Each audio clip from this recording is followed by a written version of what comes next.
Hello, and welcome to Earth Rose Tarot. How are you doing? Thank you so much for being here. This is going to be an all signs reading. It's going to be a general tarot love reading for every single zodiac sign.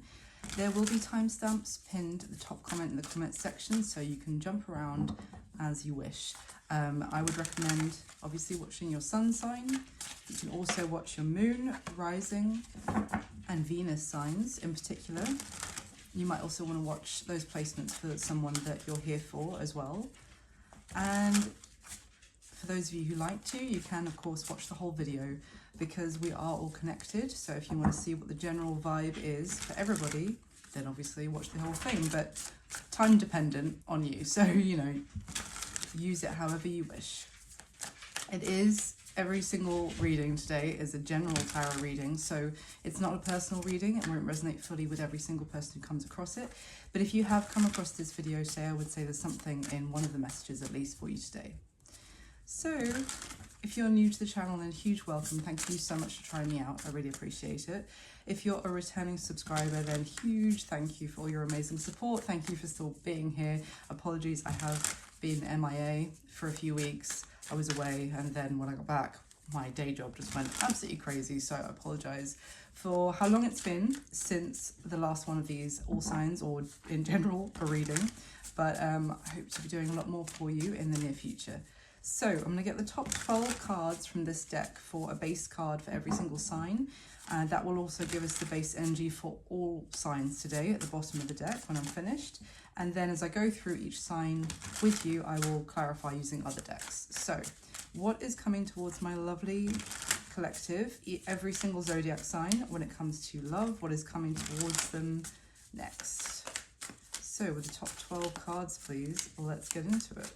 Oh, and I almost forgot to say, it's been a while. This is a timeless reading, so it's for whenever you come across it. Whether you come across it when it's just been published, I'm trying to say, or if you come across it and it was published 3 months ago. So, all right. Aries, I'm going to tell you as I go through it, and at the start here. Aries, you have the Wheel of Fortune. Taurus, you have the Four of Wands. Ooh. Gemini, you have the Queen of Wands.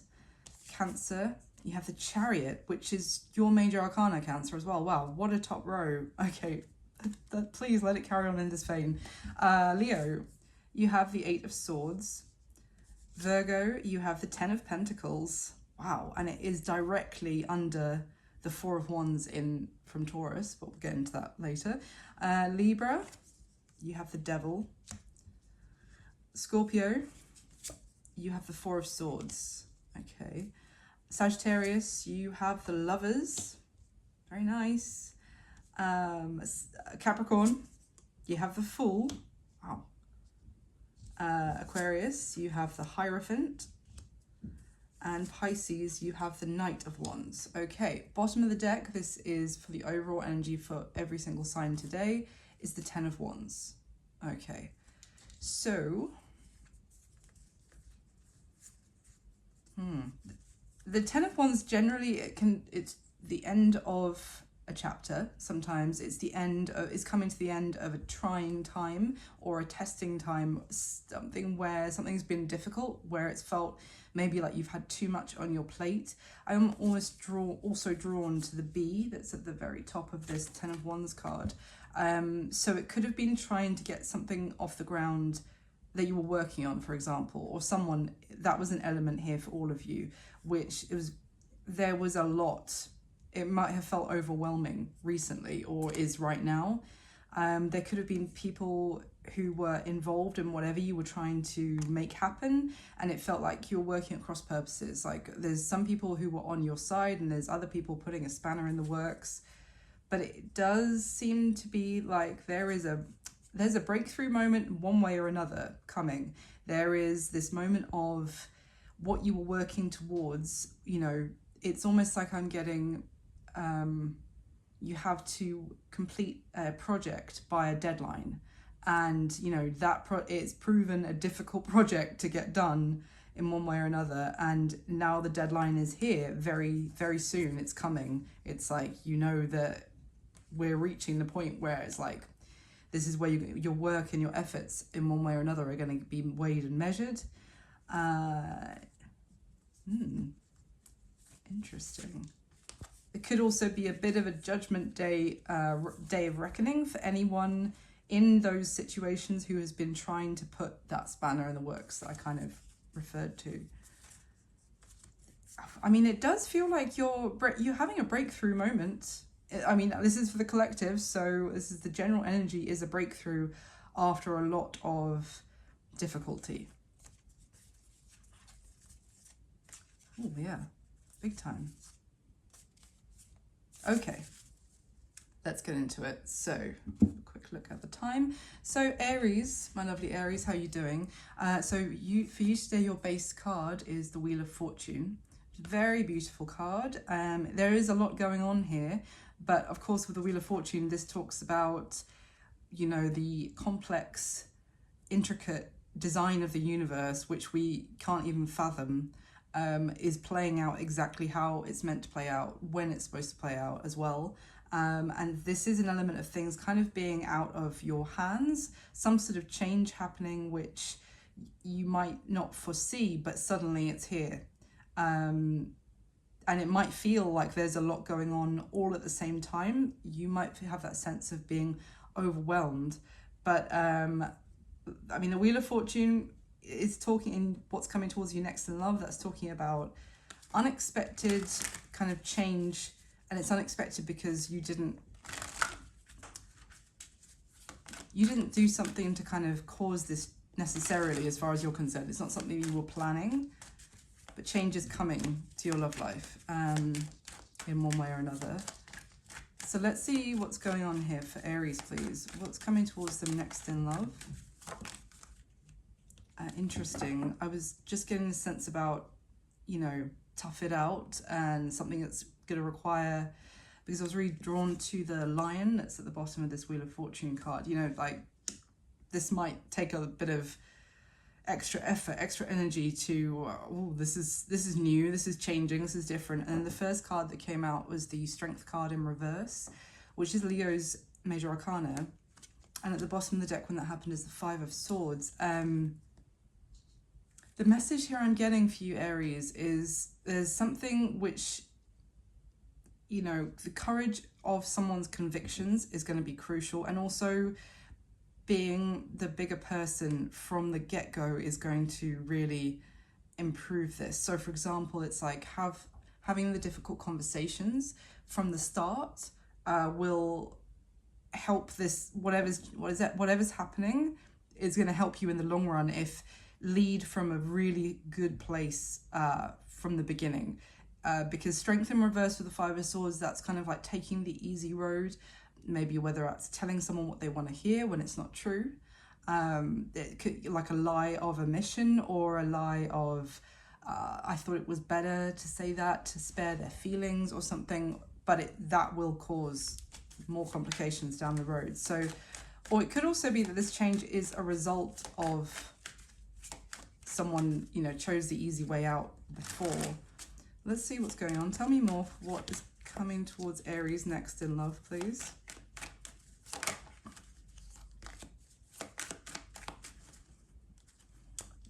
If there is someone that you're meeting and either you're married or they are married, but you feel a sudden unexpected spark between the two of you here, then the message is very strongly, say from the get-go that you are married. You know, this is almost giving like a someone, oh, it never came up, you know, oh, they didn't ask if I was married, so I didn't volunteer that information proactively, so that 3 months down the line when you're still hanging out and then they find out that, you know.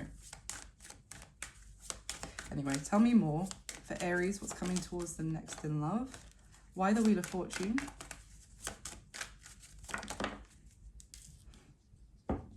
So the Six of Swords and the Eight of Swords in reverse. We've got the Three of Swords at the bottom of the deck. So the Six of Swords, this is, well, okay. Because I was just talking about the Strength in reverse with the Five of Swords, that's someone not having not finding the words or not finding a way to explain something that's difficult to explain, or that they don't want to have to explain. They feel awkward, or they feel they don't have the courage to say what they really want to say. But here we're talking about the Wheel of Fortune is changing. It is change, sorry. So what could be changing is that, because now we have the Six of Swords, which comes after the Five. So now there's this sense of someone can see a way forward, and they're not stuck in their head with the Eight of Swords in reverse. The Eight of Swords is like a card of, oh no, I can't. This is impossible. There's no way forward. We're completely on different tracks. Now there seems to be like, someone is seeing a solution. Well, that's what's coming. That's what's coming towards you next in love. What is this about with the Six of Swords? What is the solution about?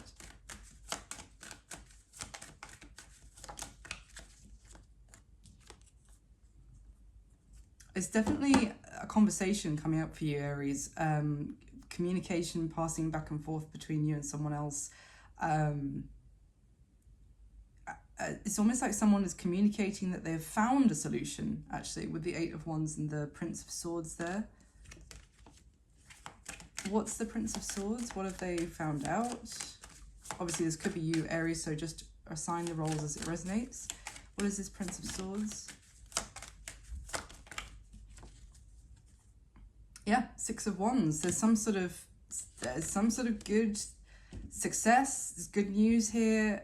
So it seems like you may not have been getting either the full story in a situation before, Aries, which was causing you some pain in a connection, or it was causing arguments. And it's kind of like someone wasn't stepping up to kind of maybe even talk things out or see things from a different, I haven't seen the Hanged Man, but see things from a different perspective. I just wanted to say, they may have been very stuck by, I'm going to stick with this because otherwise it's going to, the expectation on me is going to be so much more. So I'm going to stick. It's almost like low hanging fruit, but in terms of behavior, like this is the easy road, easy way out, but it's also like dismissive, and it's not,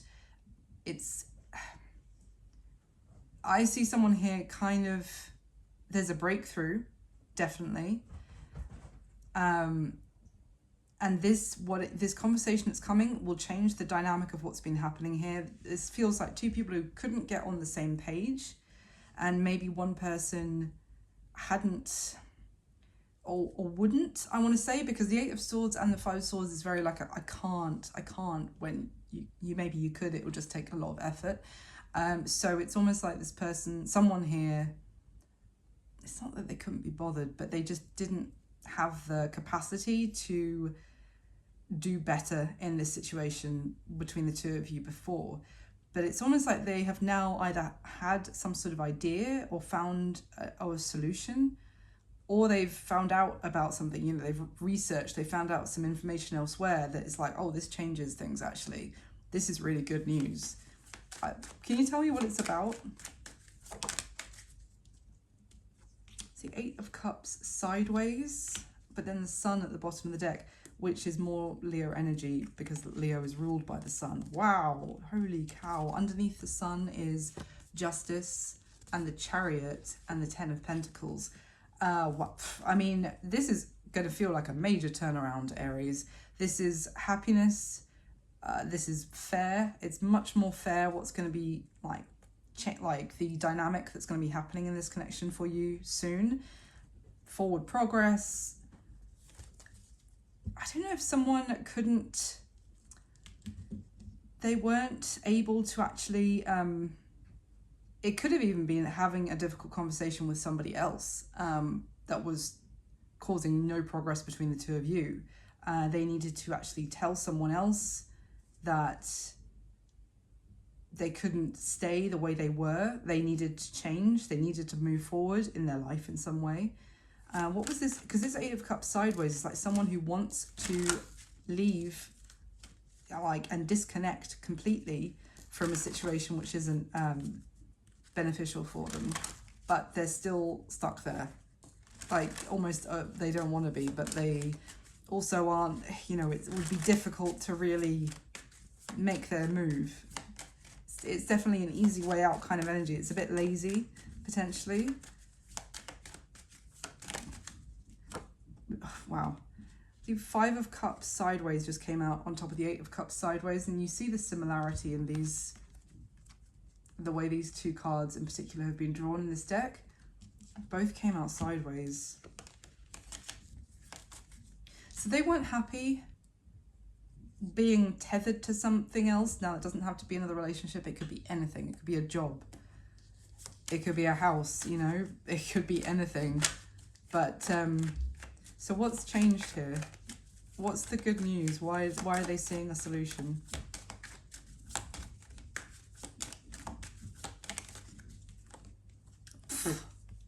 Ace of Swords. Well, I've been saying for a good 10 minutes here, someone has found a solution here, Aries. And the solution means they are able to end something else, some sort of chapter elsewhere, and come hurtling towards you. What is the solution? King of Swords. Again, I'm getting that they might even have... Oh. Okay, it could be a legal matter as well. At the bottom of the deck, when the King of Swords came out, we have the Justice card and the Queen of Swords. This could even be that they have found some way to get out of a contract with someone else. And they didn't think that it was going to be possible, but I am getting the sense that they hadn't even looked into it, given it their full attention, let's just say, before. But either now they've found, you know, they've heard, oh, it's not that hard, you know, there is a way out, it's possible, I'll show you how, or whatever, from somebody else. Or they've realised that they just need to just do this once and for all and stop, you know, putting it off. It's kind of what I'm getting. So that's what I've got for you this time, Aries. I do hope it was useful. Just short and sweet today for a quick love reading for every single sign, but I hope you found it useful. Thank you so much for being here. Please do hit the like button for me. It really helps the video. And if you haven't already, do subscribe and hit the notification bell so you know that when I do put new videos up. Thank you again. So Taurus, your base card for today, my lovely Taurus, how you doing? You have the Four of Wands, which is stunning. I have to say, with the column for the earth signs, you have the Four of Wands, the Ten of Pentacles, and the Fool. I mean, the Ten of Pentacles and the Four of Wands both talk about long-term commitment, marriage, union, something which is built. It's about, you know, the Four of Wands can sometimes be like, not to be too literal, but like the four walls that you build for a home, or it's some sort of serious sense of foundation, which it's like, it connects you and the people you love. So let's see what's going on here. I mean, so it seems very positive because I know my fellow earth signs love that sense of security and grounding, and this is what I'm getting so far. For some of you, maybe it might hit Capricorn more than Taurus and Virgo, but for some of you earth signs, this is talking about a new commitment or something like a new job or a new home. But this is a love reading for today. The Four of Wands is cause for celebration, definitely. This could be, obviously, this is a timeless reading, but I am recording it at a festive time of year. It's December right now, so this could be about some sort of celebration or party. So let's see. Tell me for Taurus, please. What's coming towards my Taurus in love? Why the Four of Wands? Why is the Four of Wands here?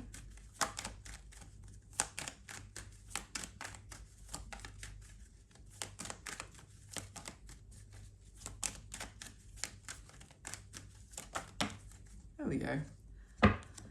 Oh my, okay. We've got the Strength and the Ten of Wands. So Strength is Leo's major arcana. It's the first card that just came out from a different deck when I was clarifying Aries. It's here again, and Ten of Wands is at the bottom of the deck here. The deck, if you don't watch the start, which you don't have to, but the bottom of the deck that I used for every single zodiac sign's base card is also like the overall energy. And we have the Ten of Wands and the Strength card. Same two cards from a completely different deck. Okay, so it's an overall energy for a reason, that because we're all connected at the end of the day, and we're all going through different things for sure, but there's always a general vibe in the air. And the vibe for this reading is a difficult cycle, chapter, task, like coming to a deadline, and it's needed a lot of energy. It's been tiring. It's needed you to, find that last F to give in certain situations, that last shred of professionalism in some situations, just to hold it all together and keep going. Maybe like to compromise, to control any outbursts. Okay, tell me more. Tell me more with the Four of Wands. For Taurus, please. Hermit card has come out, which is Virgo's major arcana. And we've got the Ten of Cups at the bottom of the deck. Ten of Cups is a lot of happiness, but the Hermit is this soulful, solitary, withdrawn energy. So I don't know if Taurus, this is for someone here who's been spending a lot of time on their own recently, or has felt isolated, or that they've maybe needed some time to themselves. But I just get this sense that it's been difficult with that Strength and the Ten of Wands. And also the fact that we have this like happily ever after. The Ten of Cups can sometimes be like a daydream energy for me as well. Like, the fantasy, perfect happiness. But if this is what someone has been fantasizing about, they're not living it. They're here like in their hermit cave on their own, thinking about how they would love to be so happy. So, but the Four of Wands talks about celebration. So this could be for someone here who has felt, maybe it's been quite difficult and it's been a bit of a slog getting through some period where they've been on their own a lot. But they have done it, I would say. Like, that has been completed, or it will be very soon. Tell me about the Four of Wands. More for Taurus, please. So, hold on. This card came out weird. Let me just check. Thank you. Okay. Two of Wands came out kind of crossing the Four of Wands. And we've got the Seven of Wands at the bottom of the deck. And the other cards that came out are the Devil in reverse and the Justice card. That's Libra, Capricorn. You've got a lot of major arcana that's come out here, Taurus. Leo, Virgo, Capricorn, and Libra so far. But the Two of Wands, this almost feels like you didn't get chosen before. With the Seven of Wands at the bottom of the deck, you may have felt like you were overlooked for some sort of opportunity in love. Obviously, this is what we're here for. You may have felt like someone didn't recognize your worth. Now, as I say that, the Three of Swords falls out, but the Wheel of Fortune is at the bottom of the deck. I get the sense that you felt really isolated, as I said. Maybe been going through a lot of pain. But there was something here which was very toxic, which needed to be dealt with. Or even cut off. Why is the Devil in reverse?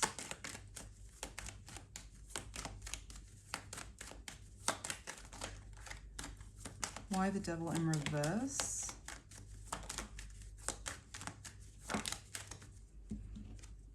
Wow. Oh, yeah. Oh, wow.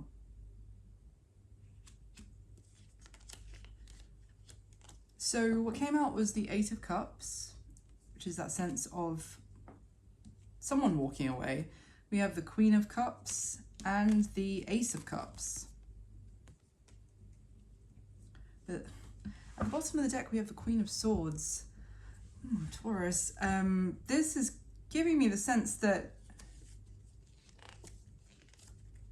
I feel like you've had this long healing journey recently. And it could be because someone detached from you, or you kind of sent them packing potentially as well, because with this Devil in reverse and Justice, that's making a very difficult decision not to stick with something that was an unhealthy dynamic.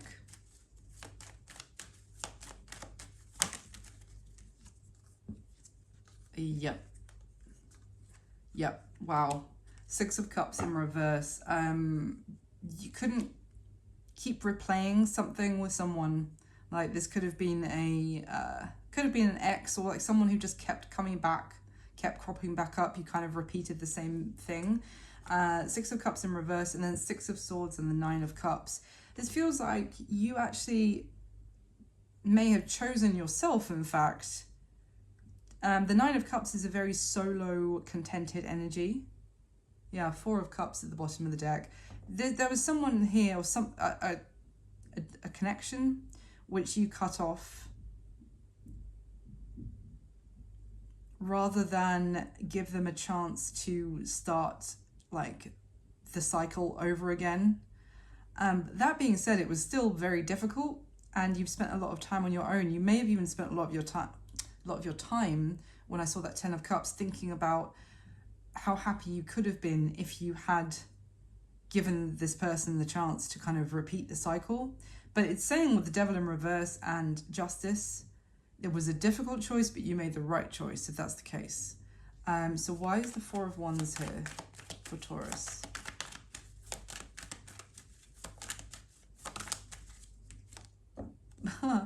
Lovers. At the bottom of the deck is the Page of Cups. Now, the Page of Cups is... It can talk about an apology, but it is also like the start of something. It's the like starting to flirt with someone, starting to build feelings for someone. So tell me about the Lovers, please.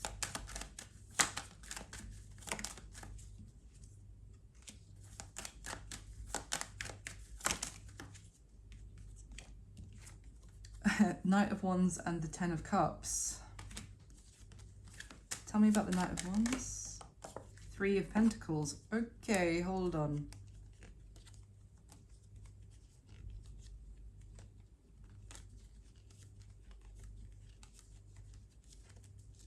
I'm just saying, the Three of Pentacles is, you know, getting on board and wanting to build something with somebody. Knight of Wands, very passionate about you. Ten of Cups, they see all of that happiness that you've been thinking about when you've been on your own with you as well. The bottom of the deck, the reason I say hold on is because it's the Tower, and the Tower with the Three of Pentacles is kind of giving me that sense of rebuilding. Hold on.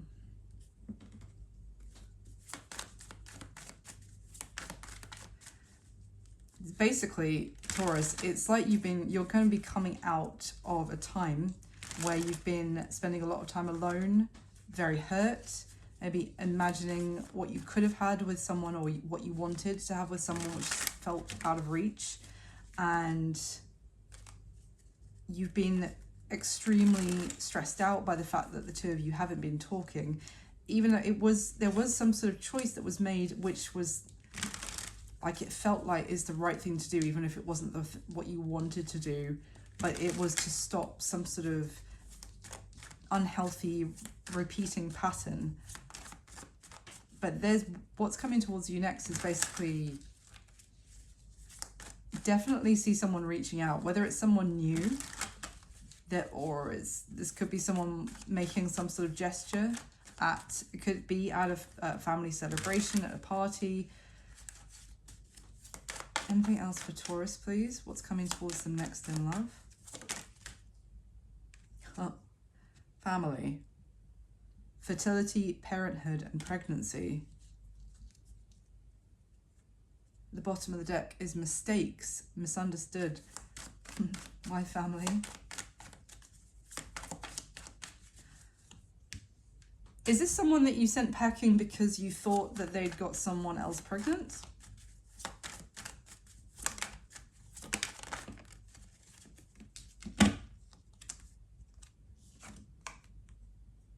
Oh, we've got confessions and karma. Coming clean and the consequences, basically, of their actions.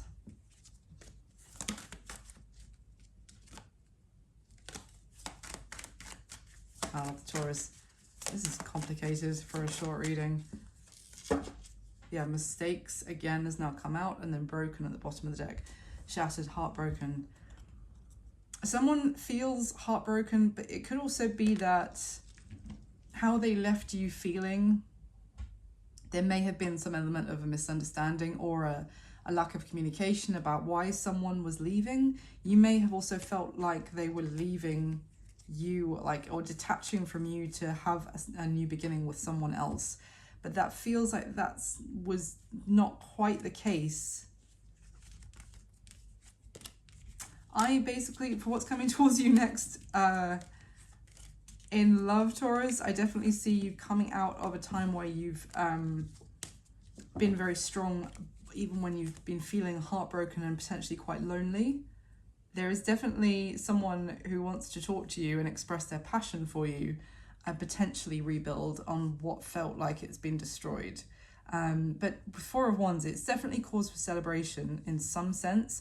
And also you've got through the time where you were kind of on your own and feeling distraught. So that's what I've got for you this time, Taurus. I hope that it was useful for someone out there. Thank you so much for watching. Please do hit the thumbs up button for me and subscribe if you haven't already. I'd love to have you. Hit the notification bell so you know when I upload a new video. Thank you again. Okay, Gemini, how you doing? So Gemini, your base card for today is the Queen of Wands. What's coming towards you next in love? Queen of Wands, I mean, this is a very attractive energy. It's very someone knowing their self-worth and having good, healthy self-esteem, having a little bit of a healthy amount of pride / dignity and confidence, and just blooming as well. Just really feeling good, like feeling yourself, if this is you, obviously, coming through as the Queen of Wands. So let's see. For Gemini, this could be what's coming towards you is people are really going to be noticing you. You might be getting a lot of attention or compliments. Might be feeling more attractive. Let's see. What's coming towards Gemini next in love? Why is the Queen of Wands here, please, for Gemini? So you have the Hermit, which is Virgo's major arcana. And at the bottom of the deck is the Eight of Swords. Now that is a very different energy than what I was just describing. The Hermit and the Eight of, especially this Eight of Swords, is someone like hiding themselves away, like, oh no, I couldn't possibly go to that event, that social function. I don't fit in. I'm not good enough. They're going to judge me. That kind of vibe. I'm just gonna, stay in my room, stay in my flat, and just like leave me alone. Like, or it's an introverted energy, yes, but it's also kind of like introverted because there's some negative self-talk going on with that Eight of Swords. So this Queen of Wands and what's coming towards you next, Gemini, in a nutshell, could be that you're going to be getting your groove back and maybe like improving on your self-confidence, improving how you're speaking to yourself as well, I hope, if that's how you've been talking to yourself. Tell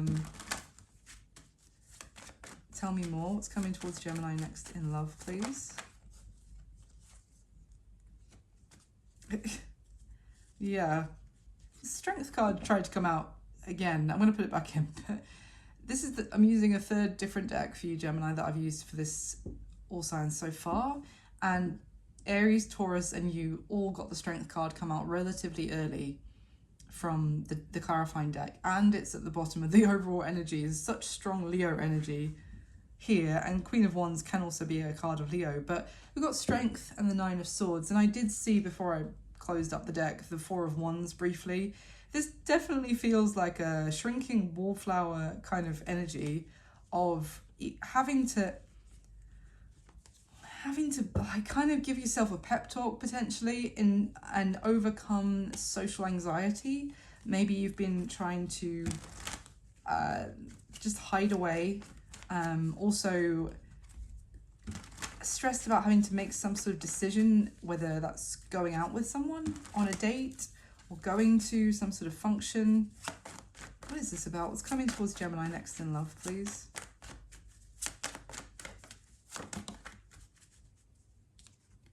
So we've got the Knight of Wands and the Three of Wands came out.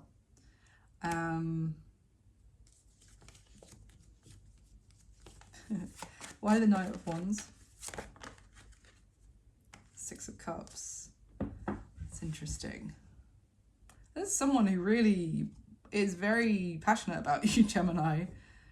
It could be someone that you knew when you were younger. The Six of Cups there. It could be someone that you've known since you were like a kid, or from your like hometown or something like that. We've got the Three of Wands, which is that sense of moving forward, but I'm just really drawn to how they're pointing in such obviously different directions. So the stress about some sort of decision could have also been that if there's someone that wants to pursue you, but you feel like they're from what you consider to be your past, and you're more focused on aiming forward, aiming to the future. So you don't want to kind of be drawn backwards. Tell me more. What's coming towards Gemini next in love, please? We got the Sun that came out sideways, more Leo energy.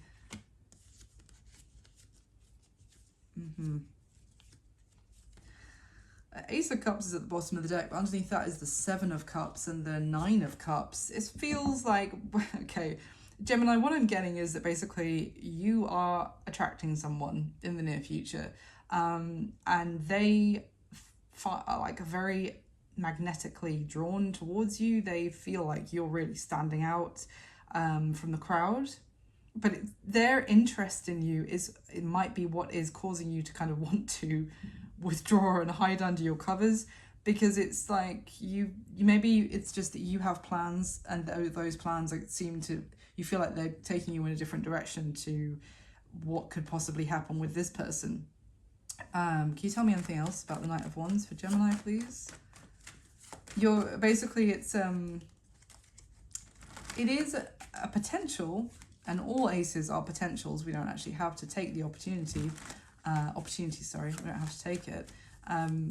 So it's an opportunity of something starting in your love life, but you're essentially going to be confused as to if this is something you really want. I would say with that Eight of Swords, though, that we saw combined with the Hermit, of you withdrawing and thinking about it, that Eight of Swords is often unnecessarily overthinking something.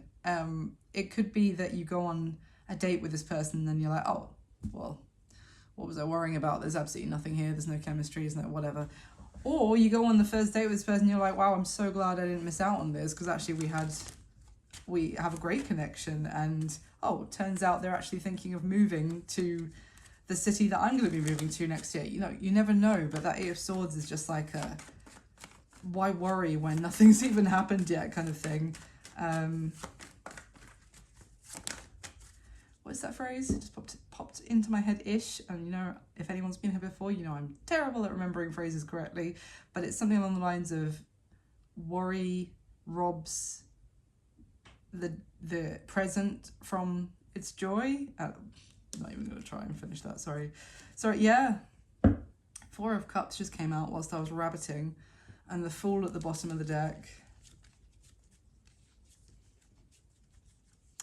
This could also be that you feel like you have plans for the future, and those plans involve serious like commitment, and you might have someone who's very attracted to you, but you feel like that's it. They're just interested in a short, a good time, not a long time. You're going to be worrying that they're giving the same amount of attention to anyone else with a heartbeat.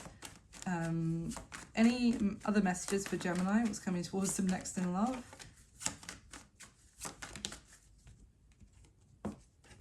We've got the Magician.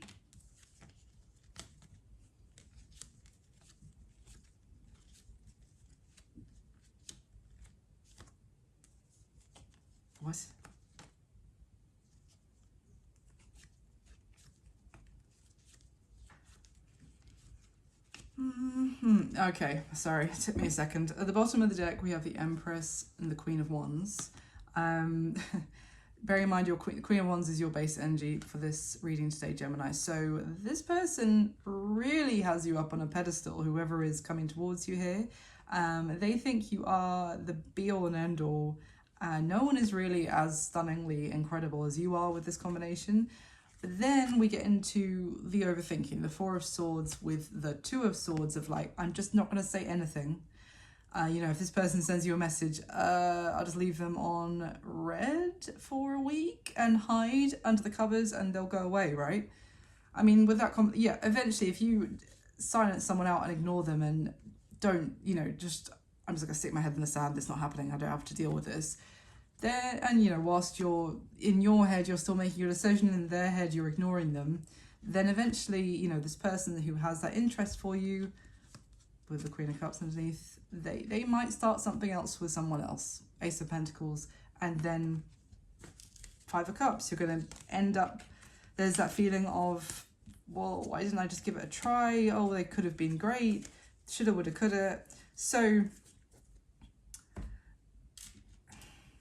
the message here is definitely hold yourself in high regard, which the Queen of Wands always does. Definitely, you know, if you have certain expectations of exclusivity, or that you want what you want in a relationship, like commitment, etc., then there's no, you know, to throw that out the window, and definitely can keep your sense of self-worth. But at the same time, this is just, it's giving me a sense of that is getting muddled with kind of just cutting your nose off to spite your face, and just hiding away to avoid making a decision about an opportunity that's coming up here for you, Gemini. So that's the message for you. I hope someone found it useful, and thank you so much for being here. Please do hit the thumbs up button for me, subscribe if you haven't already. I would love to have you, and hit the notification bell. I highly recommend, so you know when I put a video up. And yeah, thank you again. Moving on to my lovely Cancers. Hello, my wonderful Cancer, how are you doing? So today your base energy is the Chariot, which is beautiful, and it's your major arcana, Cancer, so that's exciting. So it feels like, I just wanted to say immediately, is that you're in the driving seat here, Cancer. I mean, your horses are primed, ready to go, they're fed, they're healthy, they're happy, they're like, where do you want to go? Let's do it. There might be an element here of also overcoming any fears you might have about doing something, just embracing it. Let's go classic rider weight on you. That's what I want to do. So for Cancer, please, what is coming towards Cancer next in love? Well, we have the Four of Cups in reverse with the Five of Wands in reverse. Knight of Swords at the bottom of the deck.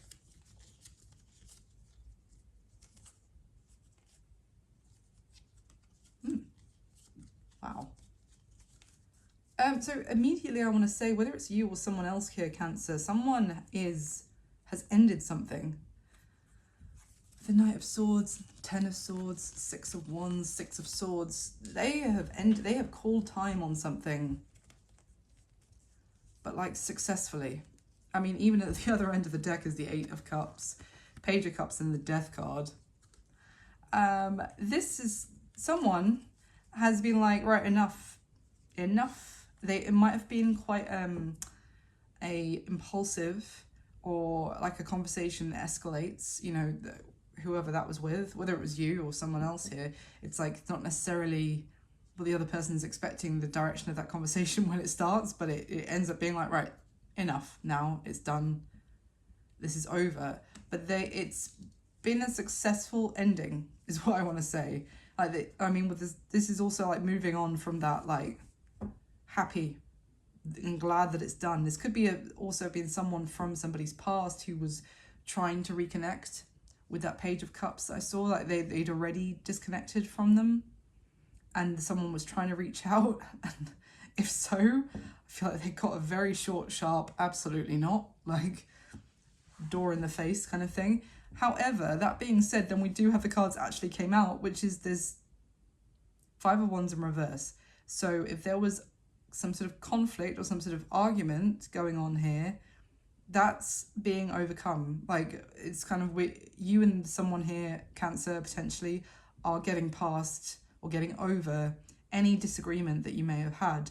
There might have been a disagreement that made one of you go, ugh, well then nothing's going to progress any further between us, but that seems to be changing. Could it have been for some of you that someone's ex got back in touch and this was like a deal breaker for a new person, of like, well, if you're entertaining them at your ex, then I'm out, kind of thing. But okay, tell me more about what's coming towards Cancer in love, please.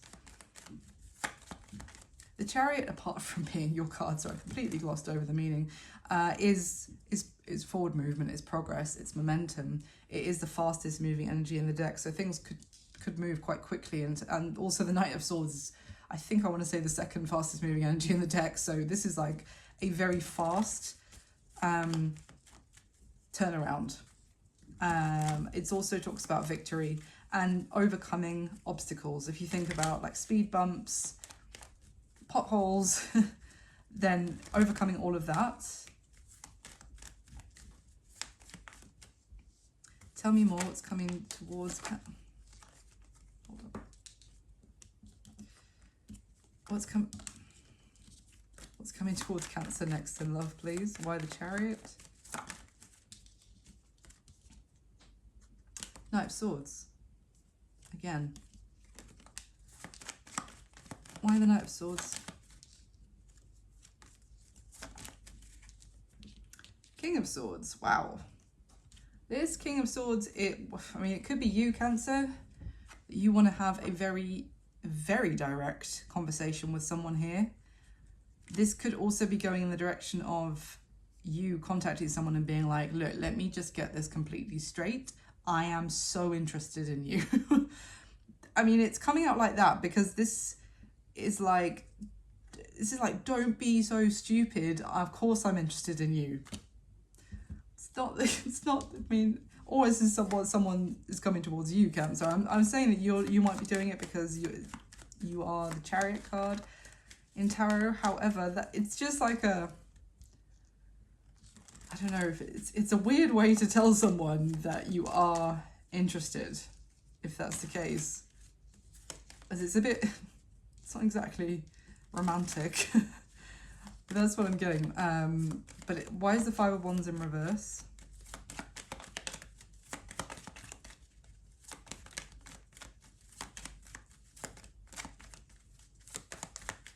I just got the visual of someone like donking someone on the head with a rolled up newspaper, you know, like lovingly, not abusively or anything. And just being like, snap out of it a little bit as well. So the Strength card, of course, has come out. If you haven't watched the other signs so far, it's come out every single sign, Aries, Taurus, Gemini, Cancer, yeah, from 4 different clarifiers.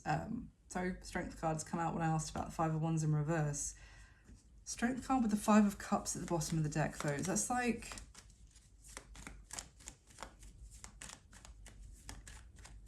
It's a little bit of like snap out of it. You know, the Five of Cups is kind of like wallowing. It can be, you know, crying over spilt milk. It can be focusing on the negative and maybe keep going back to an argument or a disagreement and like rehashing it. And the Strength card could be like, stop it. That's enough now. But tell me more for Cancer, please. Okay, Ten of Swords has come out now with the Two of Swords in reverse. Oh. Okay, what is the Ten of Swords? What's coming to an end? And it's like a Two of Swords in reverse, like no more ignoring this, no more dilly-dallying, no more maybe I should do this, maybe I should do that. This is very, very direct, very fast action, very blunt. What's the Ten of Swords? The Four of Wands.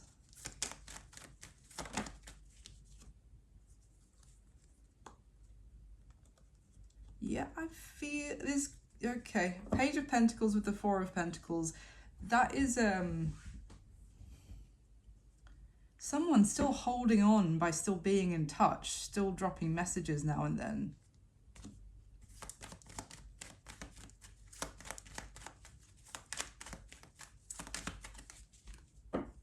Seven of Swords. Why the Seven of Swords?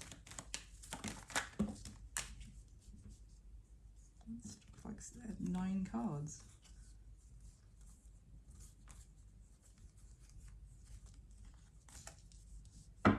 So, well, the one card that came out on top of the Seven of Swords was the Page of Wands.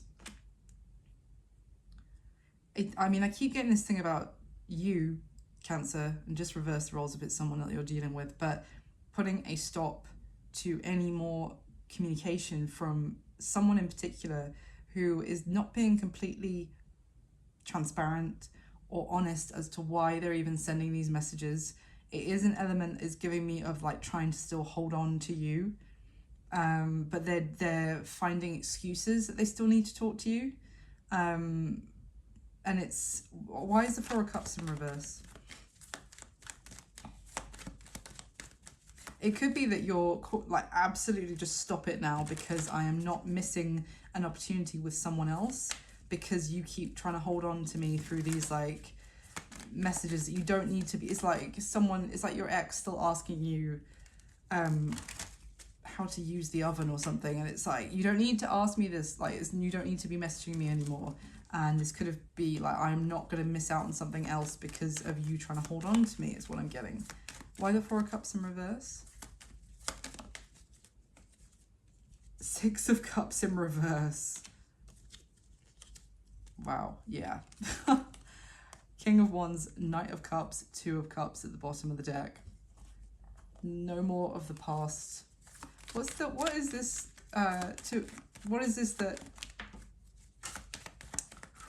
I need to get that. Queen of Swords just fell on the floor. Yeah, but I mean, we already had the King of Swords out, I was saying, who was like delivering that Knight of Swords. Where did it go? 1 second. Oh, it's right in the middle under the table. 1 sec. Yeah. Okay. It's too early in the video for me to leave that abandoned on the floor. We have the Queen of Swords, who, to be fair, when I picked it up was sideways. King, Queen of Swords. This is an ex relationship. And essentially, I mean, this could have been someone that you broke up with, Cancer, so you felt bad that you should still talk to them if they messaged you, if they kind of acted like they needed you for something. You're 100% cutting that off. And that is also like freeing you to move forward and progress in your love life in the direction that you want to, that you're passionate about, but no more of this past person still having access to you, essentially. That's what I've got for you this time, Cancer. I hope you found it useful. Please do hit the thumbs up button for me, and if you'd like to subscribe, I'd love to have you. I recommend hitting the notification bell. Why am I out of breath just from getting down on the floor and back up? Good grief. Yeah, hit the notification bell so you know when I put new videos up, and thank you again. Okay, moving on to my lovely Leos. How are you doing? Leo, today your base card or what's coming towards you next in love is the Eight of Swords. Don't panic, Mr. Mannering.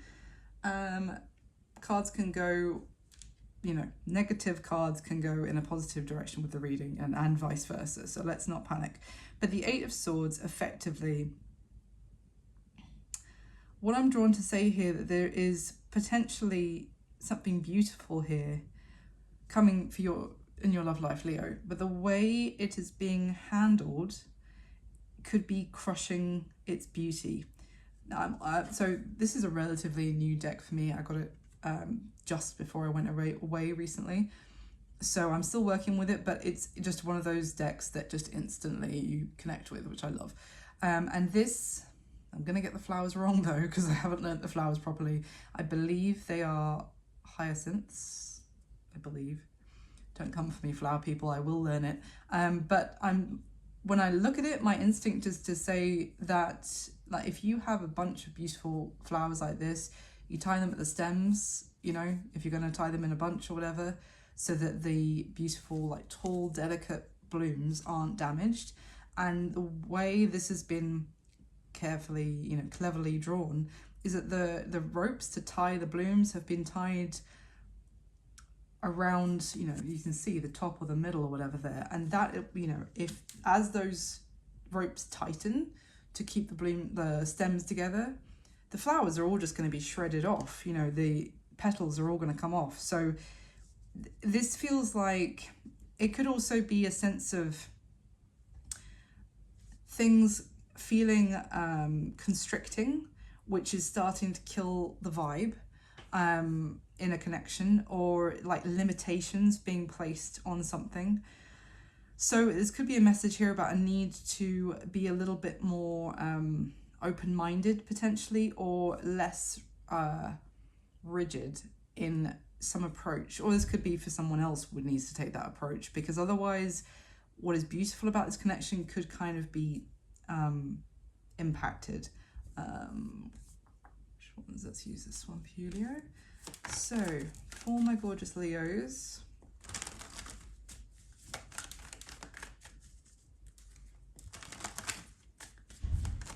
what's coming towards Leo next in love, please?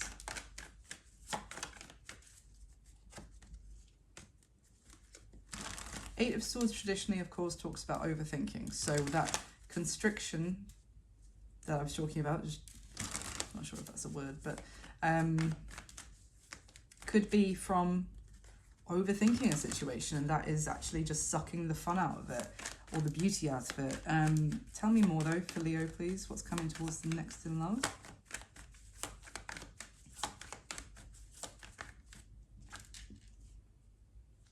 The Eight of Wands in reverse.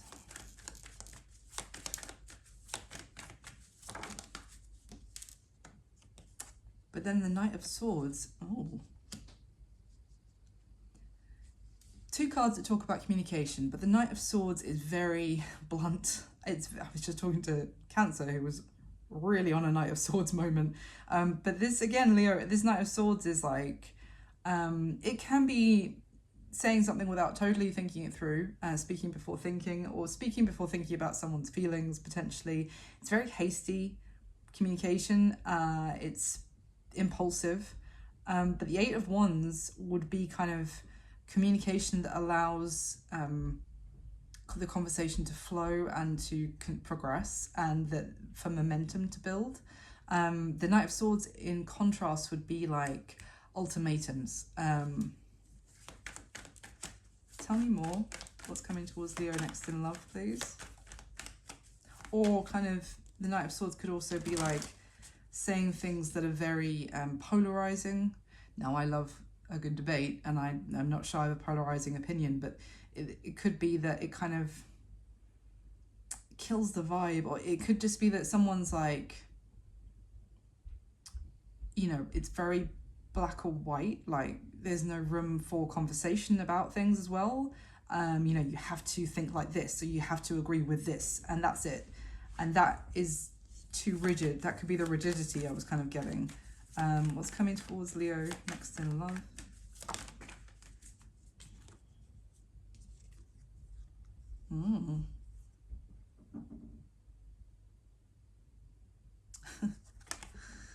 So, I've got this Knight of Pentacles that came out with the Six of Swords. And the Seven of Wands is at the bottom of the deck. This could be kind of, someone is getting their back up a little bit, getting a bit standoffish, maybe a bit defensive, because this, the way this came out, the Knight of Pentacles, is kind of looking at this person moving away from them like, what did I say? Where are you going? I was about to bring you an offer, or I was about to suggest something, but it's, what's going on here?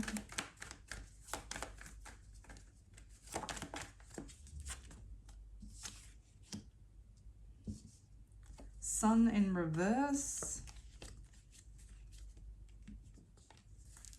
Tell me more. What's going on for Leo, please?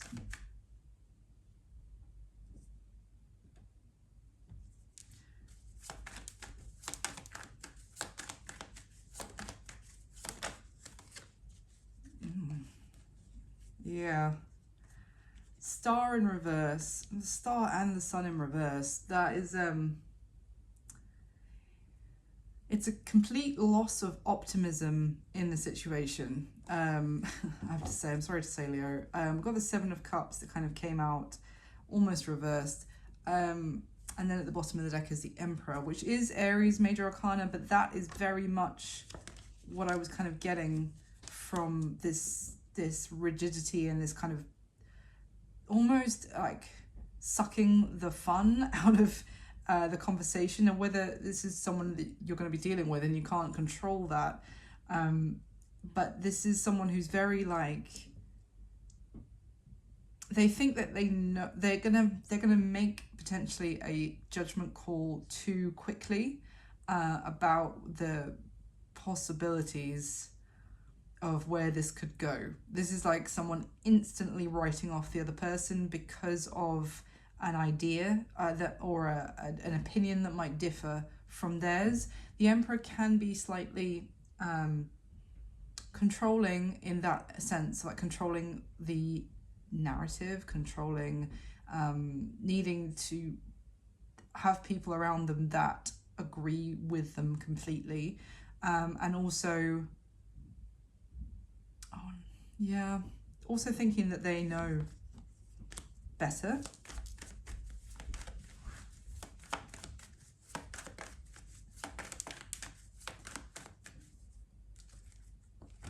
So how's Leo going to be feeling?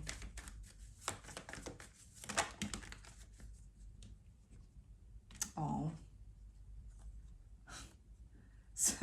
Leo, we've got the Seven of Swords that came out with the Strength card.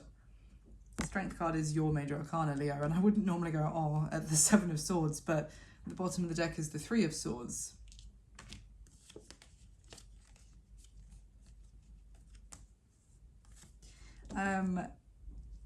This is telling me that effectively you're hiding the fact that you're going to be feeling quite gutted about how this is playing out. You're hiding it quite well, I would say, under this very steely, strong exterior of like nothing phases you, nothing bothers you. But it is really bothering you. What is going on here? What is leading this? Like, what is the nature of the Eight of Swords here? The Empress. Oh, what about the Empress?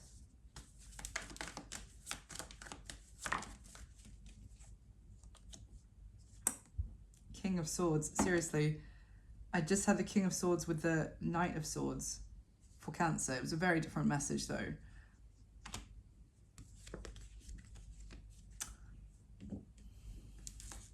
At the bottom of the deck is the Eight of Pentacles before I shuffle it away. What about the Empress?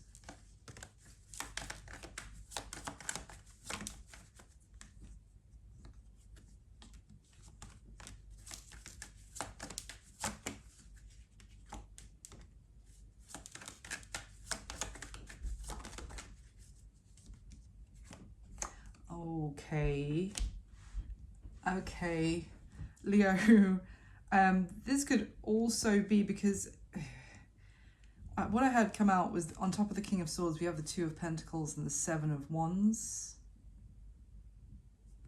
And then what came out next to the Empress on the other side was the King of Wands. And bearing in mind, we already had that Seven of Cups came out. What this is giving me is, you know, I said, which I don't always say about the King of Swords, Knight of Swords, sorry, at all, is ultimatum energy. What this is giving me is that someone could be basically saying to you, it's either, is it me and it's only me and it's now, or is it not? Because if it's not and you're not sure, you're still weighing up your options, you're still, you know, pros and cons of me versus somebody else, Leo, then I'm out. And they're like, done, gone. And what this could be with this Knight of Pentacles, Six of Swords, could very much be you looking at them like, hold up, I was totally interested. I was just, Knight of Pentacles is, it's slower.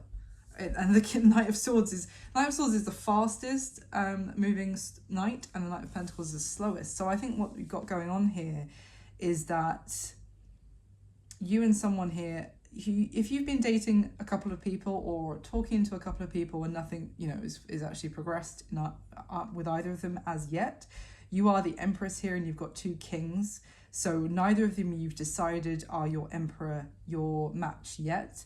But basically what's coming towards you next in love is one of them, this King of Swords, which could be air energy, Aquarius, Libra, Gemini, absolutely doesn't have to be, but it's someone more with that kind of direct approach who is basically saying, are we doing this or not? Because they have a feeling that they're being juggled with somebody else. Now, for some of you, they are. For others of you, they're not. And you were just moving slower, but they have taken it as you're moving slower because you're also entertaining and you're deciding between me and someone else. And they're like, right, okay, well, then I don't see a future for us. And then they're out.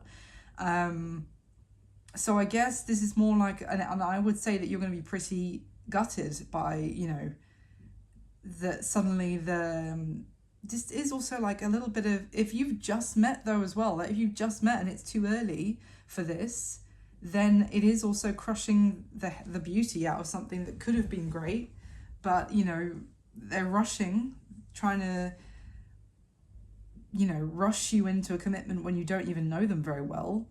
Then then it's not much you can do about that, because you're well within your rights to get to know someone before you decide you want to be exclusively with them and commit to them. And this could be just an element of them unexpectedly just crushing the beauty out of what could have been something that was looking pretty good for the future. So that's what I've got for you. Yeah, it feels like a very unnecessary, like it's almost like someone would definitely speaking before they've completely thought this through and kind of just getting impatient, and that blunt,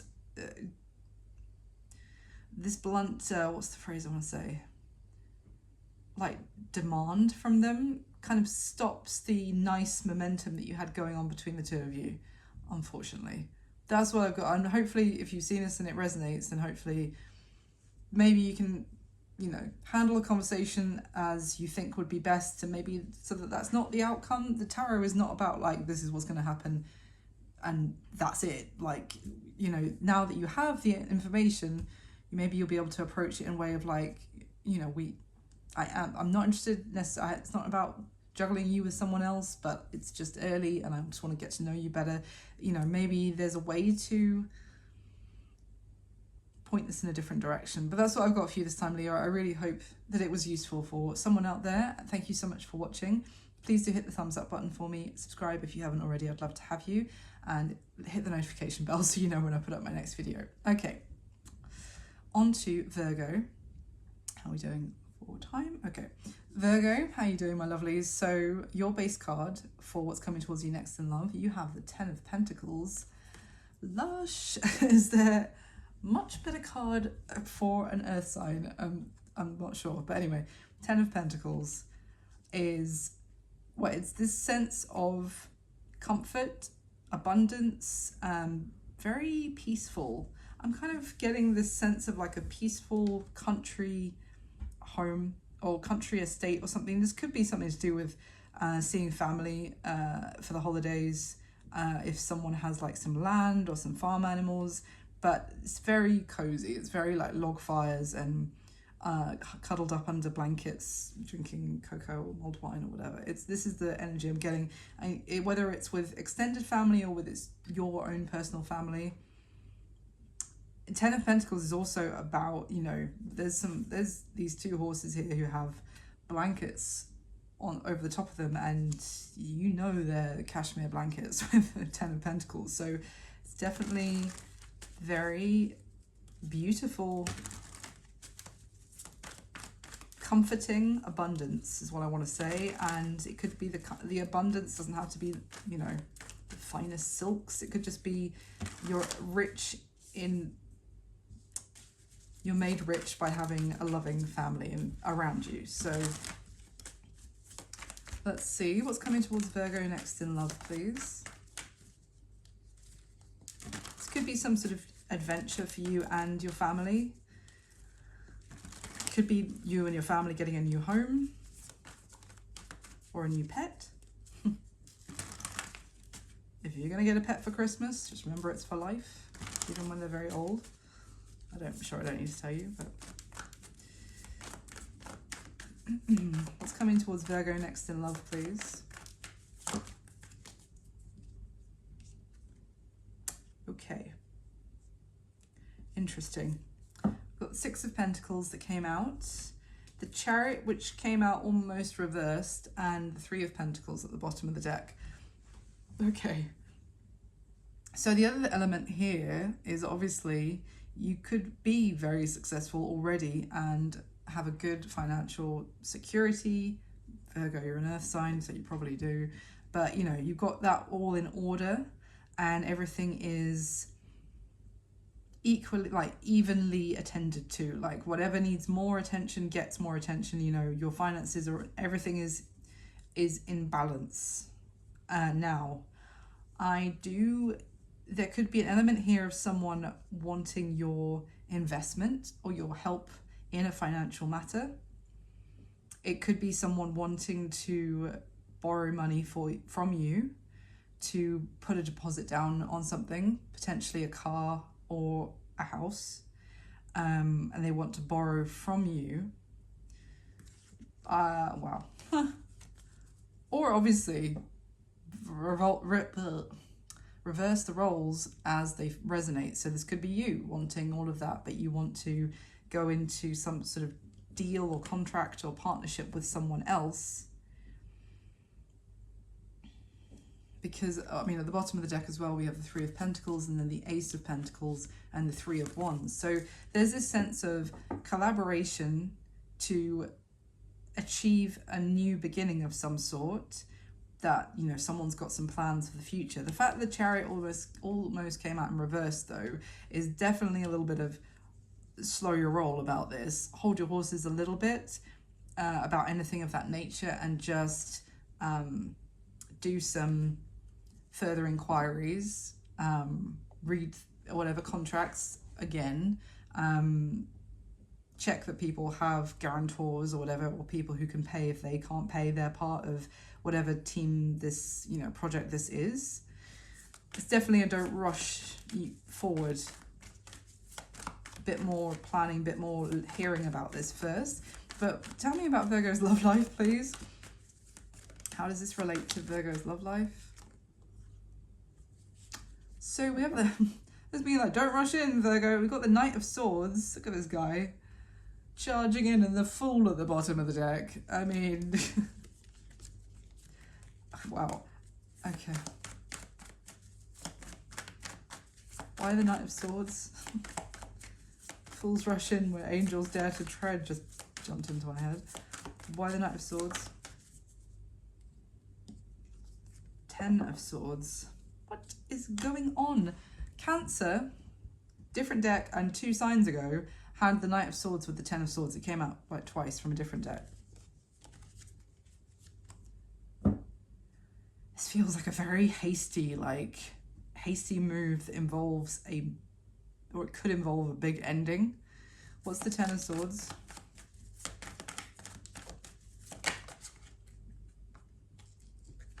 What the hell? The Three of Swords came out, but when the deck split, when that came out, to show the Ace of Wands and the Sun. Wow. This is like... Now, the Ten of Swords can sometimes talk about a betrayal, so this almost feels like taking a really big risk to either end a relationship with someone. Now, that doesn't have to be romantic, although we are here for a love reading, but a relationship could be a platonic friend or a family member, but someone who kind of trusts the other person and does not expect to be they feel like they're being completely caught off guard and stabbed in the back 10 times and really hurt them. But it's like, it's like, well, that's all I got to do to get this new beginning that I'm going to be really happy about. I wonder if this is someone who's trying to draw you into that plan, Virgo, that I was just talking about. And I was like, hold up, research a little bit more. Is who this is. Now, you'll know if you're in that mentality of, yeah, I'll stab my best friend in the back if it means I can have the new start that I want. I don't think my Virgo collective are like that, but obviously you do you. But if that's not you, then just bear in mind that you could very well be the person here that someone is completely prepared to, you know, as soon as you've signed, next day, you're dead to me. Thanks for the investment. Bye. You'll never see me again. I'm off into the sun. Fuck. Who is this Knight of Swords?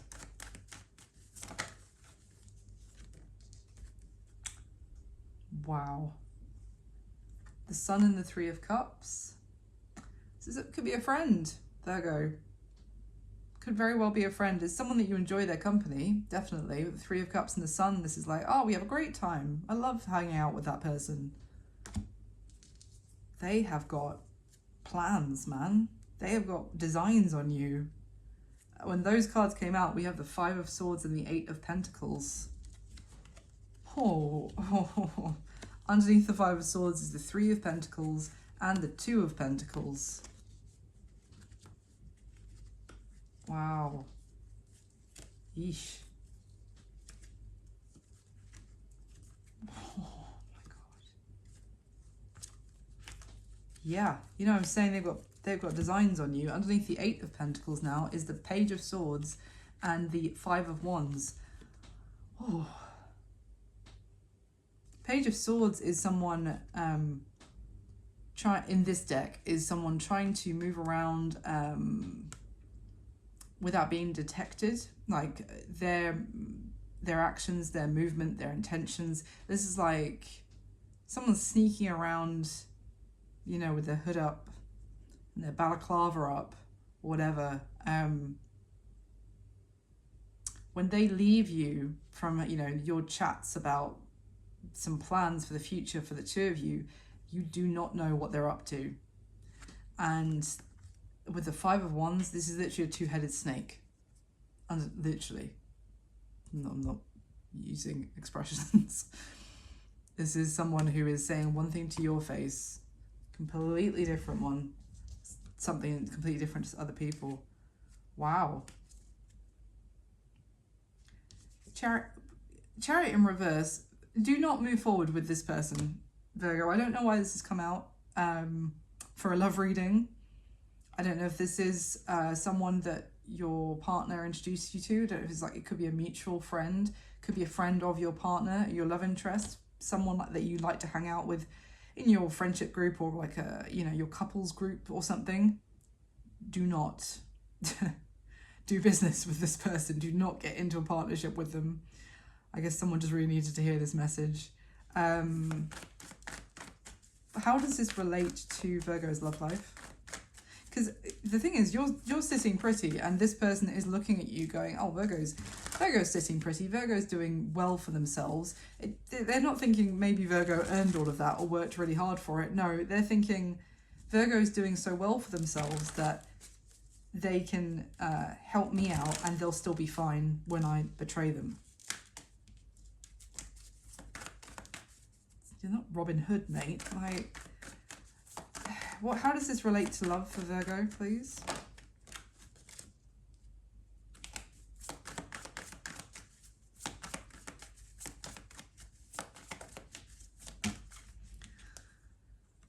Nine of Cups with the Four of Swords.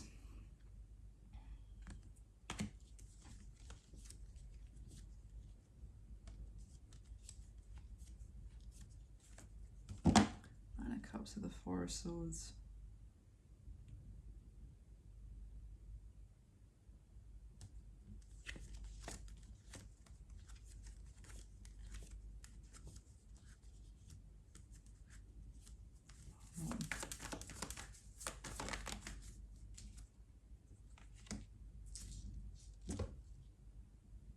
So the Nine of Cups and the Four of Swords, and I said, how does this relate to love for you, Virgo?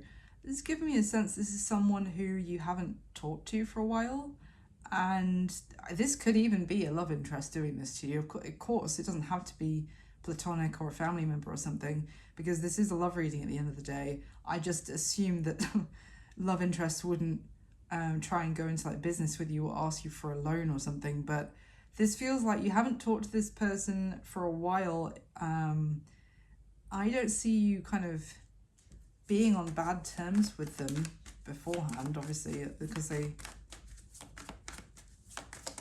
But you might... This might be someone that you had an ending with, like, as in you might have dated for a bit, it didn't work out, so you kept as friends. How does this relate to love for Virgo, please?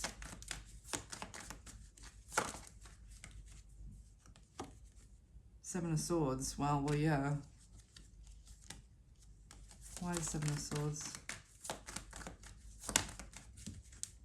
The Devil. With the Seven of Cups at the bottom of the deck.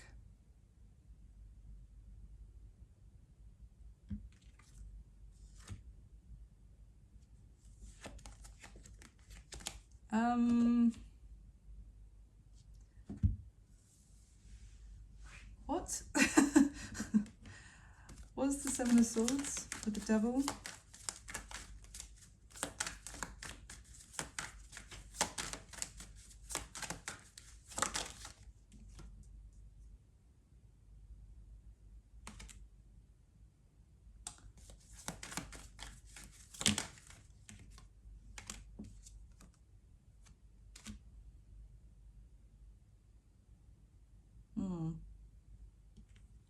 This is someone that you dated.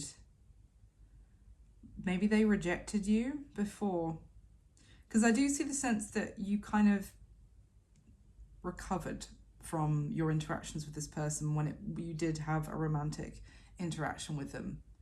But they're basically going to be saying that ever since they abandoned the romantic element of your connection, they've been thinking about you and they've been craving you, and it's absolute honey trap is kind of what I'm getting. Male or female, this is a honey trap. This is lies to trap you into some sort of, deal with them. For some of you, that this person feels like they are, what's the word? Justified in doing this.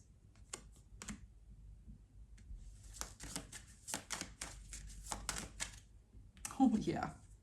Yeah, abandoned, but I've also, didn't I already say someone abandoned, like maybe they abandoned the connection, but this could be that they feel like you rejected them and abandoned them. Sorry, I'm holding this up because that has the word abandoned on, and then this has abandoned on.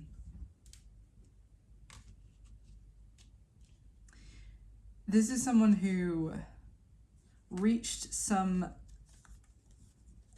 like a breaking point, and they're not very good at handling their emotions, and then they just went MIA or like abandoned the connection, or went very quiet for some time, maybe even to just indulge in some partying or enjoy themselves or whatever. But yeah, wow. That was not what I was expecting to come out of the Ten of Pentacles for you, Virgo. So sorry about that, but effectively it's a heads up for you of, this is kind of giving me a, fools rush in where angels dare to tread. Like, also I feel like you might be feeling like you have so much and that you could really help this person out or something like that. But no, you'll get screwed over effectively. So no business deals in the near future with, especially people you had romantic, a fling with or something, and they want to get you involved in some sort of project or investment. No. That's what I've got for you this time, Virgo. A random message. I hope it was useful for someone out there. Thank you so much for watching. Please do hit the thumbs up button for me and subscribe if you'd like to. I'd love to have you, and hit the notification bell so you know when I put up my next video. Okay, moving on. To my lovely Libras, hi my lovely Libra, how you doing? So today, your base energy for your what's coming towards you next in love mini reading is the Devil. So this is Capricorn's major arcana. Not all Capricorns are devils. I mean, this could go 100 different ways, but it's definitely could be a sense of things that are holding some sort of love connection back from progressing in a positive or healthy way. And it could be from, I want to say, kind of things that are coming up that haven't been healed, or something like in either you or someone you're dealing with here. Someone hasn't, something, sorry, I put my teeth in, something that someone hasn't dealt with is now kind of impacting a connection negatively.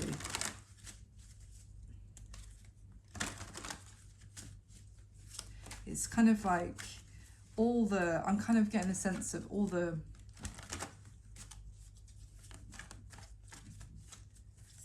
you know, when you, for example, you have any device, like a kettle, for example, and you don't maintain the kettle while you keep using it, and eventually everything starts getting blocked up with scale, if you live in a hard water area like I do.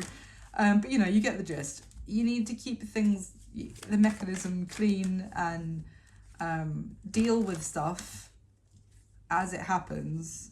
Otherwise it gets to a point where suddenly what was once like, it's almost like build up is what I'm getting from this Devil card. So it could be that too much has been kind of swept under the rug, and now that you can't really walk across the rug without tripping over, or effectively without having an argument or something. But let's see. What's coming towards Libra next in love, please? Why the Devil?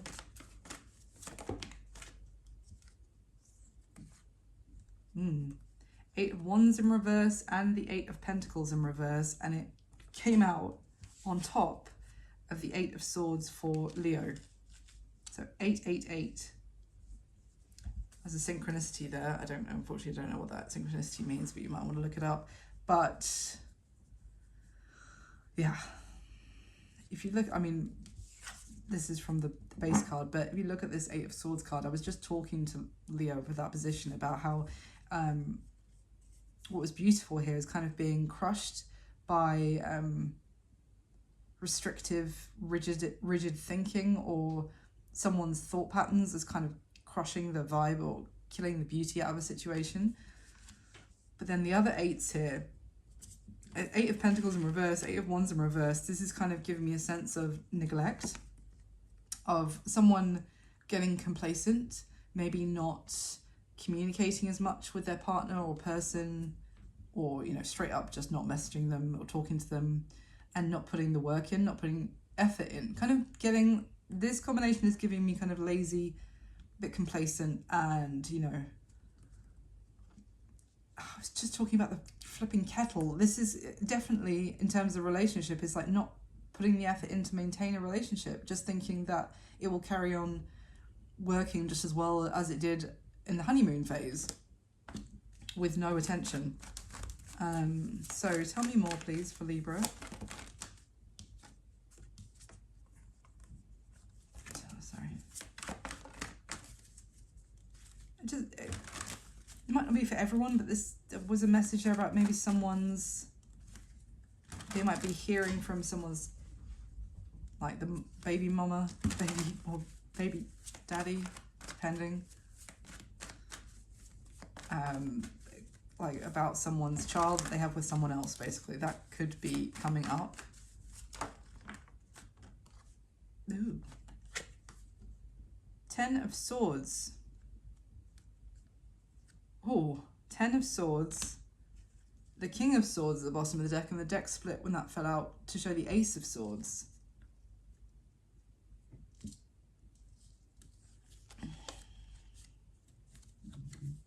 Holy shit. Underneath the King of Swords, I was doing so well with not swearing in this video. Underneath the King of Swords is the Tower.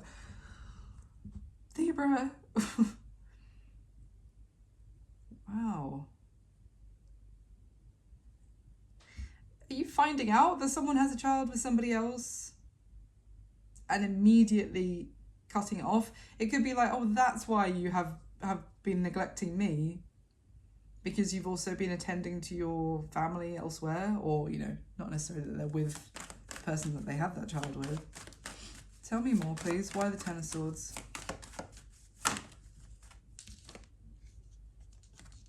Page of Wands and the Three of Cups. Page of Wands and the Three of Cups, and at the bottom of the deck is the Five of Wands. Oof. Page of Wands with the Three of Cups. Oh God.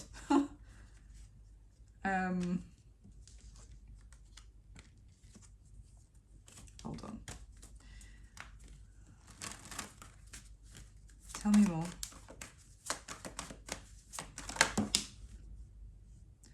Oh, okay.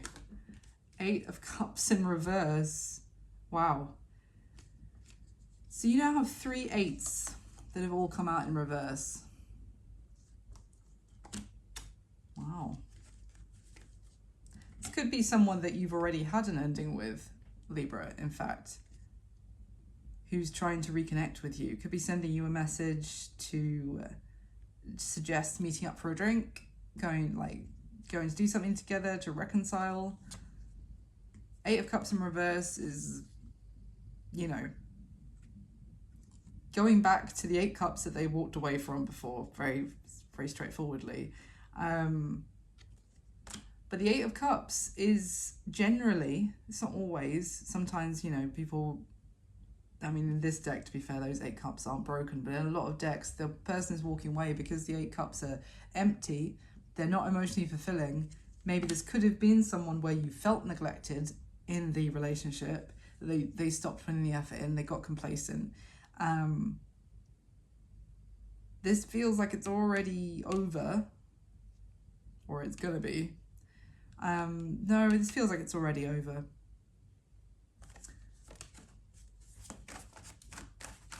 Why did it end, the Ten of Swords? Maybe some of you have a child with this person, to be fair, and they're trying to reconnect it,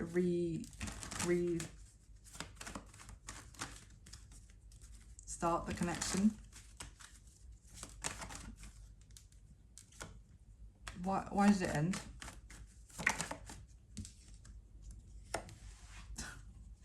Nine of Cups in reverse came out on top of the Three of Cups and the Seven of Swords at the bottom of the deck. Okay, well, yeah, that's pretty straightforward.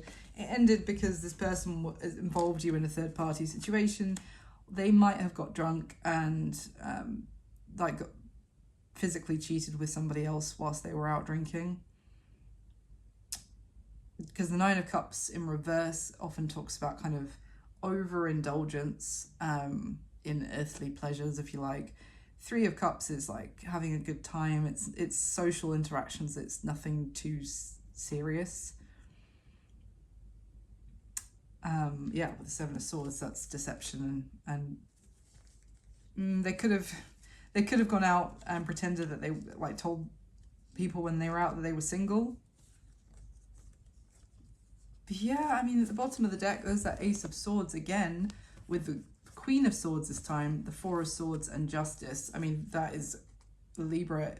Justice is your major arcana, but also the Queen of Swords is very Libra in energy as well. I mean, this is you already know what you need to know about this person. So, and as far as you're concerned, justice has been done, the fact that this came to an end. I feel like this is someone who neglected you. They got complacent with you whilst they were with you, and they took you completely for granted and went out still acting like they were single, cheated on you. If you found out, could have even found out for some of you, not all of you, that they got someone pregnant, came to a complete end, and now they are reaching out. Can you tell me anything else about who this person is for Libra?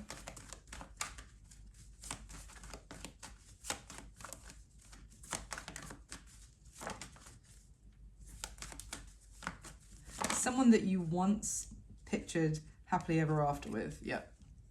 Hierophant with the 10 of Cups.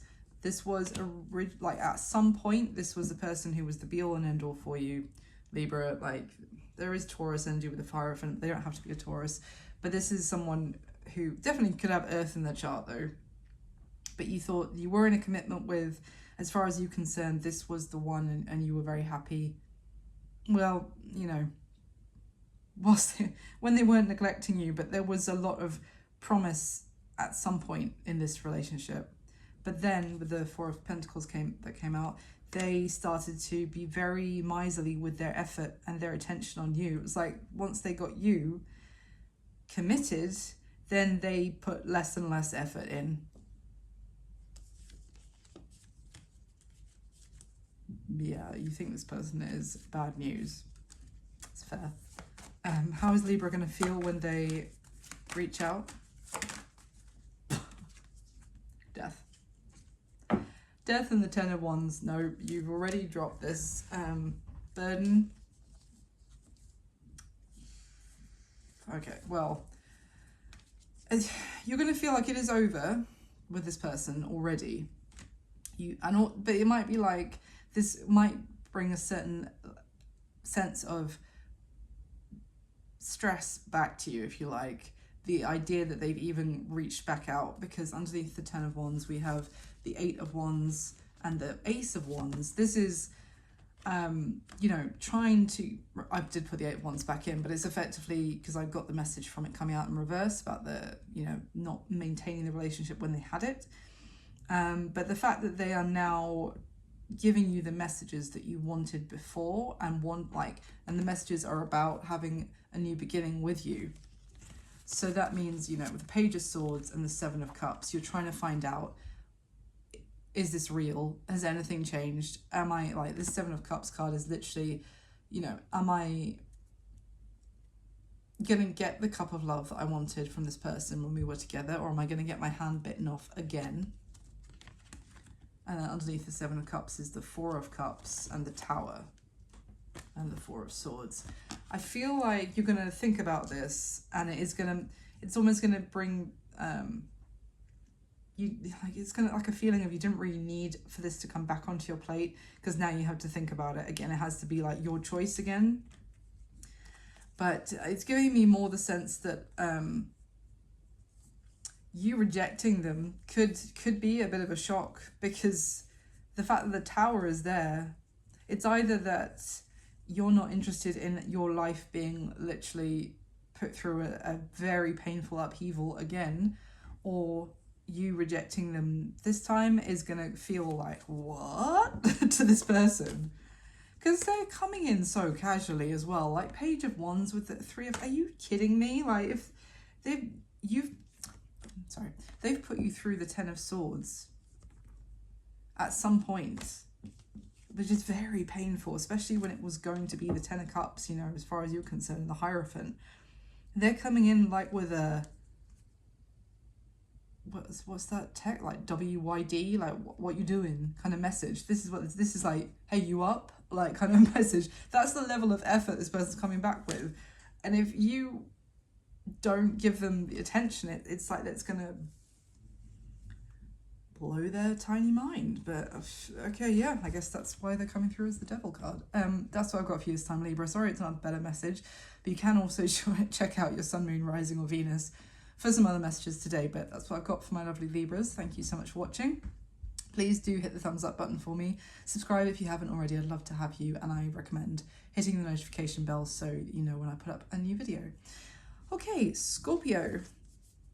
Hi, my lovely Scorpios. So today you have the 4 of Swords for what's coming towards you next in love. Now, the 4 of Swords generally talks about a quiet time of reflection, rest. You know, this is like calming the nervous system down.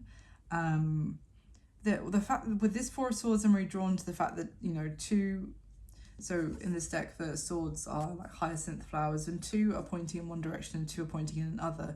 So it could be that you're needing to find some sort of, or you're wanting to find a balance in terms of ideas that are going through your head at this point. Whether you have some sort of decision I don't normally say that about the Four of Swords, like you have a decision to make, but it's giving me that you might be pulled in two different directions.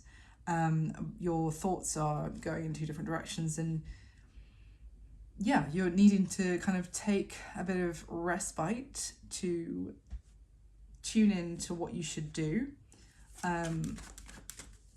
Let's see though. Can you tell me more, please, for Scorpio? What is coming towards them next in love?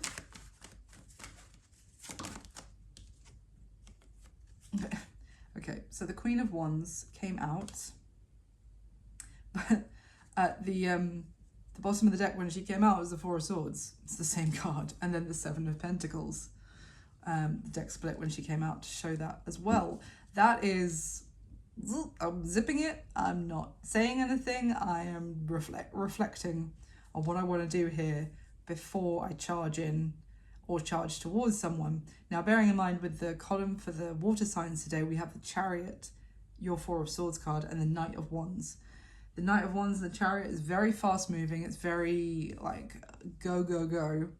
Do not hesitate. Charge forward very passionately, going after what you want. Like drive over to their house right now and hold a boombox up at their window, etc. You get the gist. But this is like, yeah.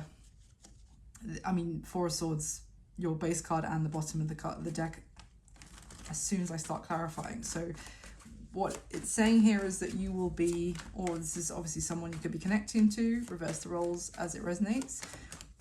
Someone here is like, I need to think about this. Tell me about the Queen of Wands. The Tower. Jesus. The Tower came out on top of the Queen of Wands. The Ace of Wands is at the bottom of the deck.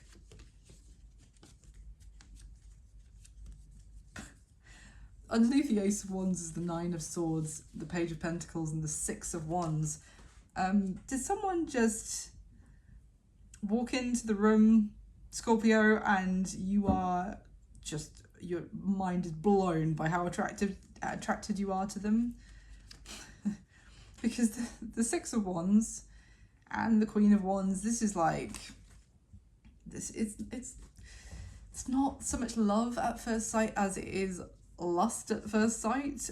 This is seeing someone and thinking, holy moly, yes please, male or female. But the Queen of Wands is generally like the energy of someone exceptionally attractive to you. Bearing in mind attraction is subjective, but it's attractive to you. The fact that the Tower is here as well, it's just like blown your mind, or someone's mind here.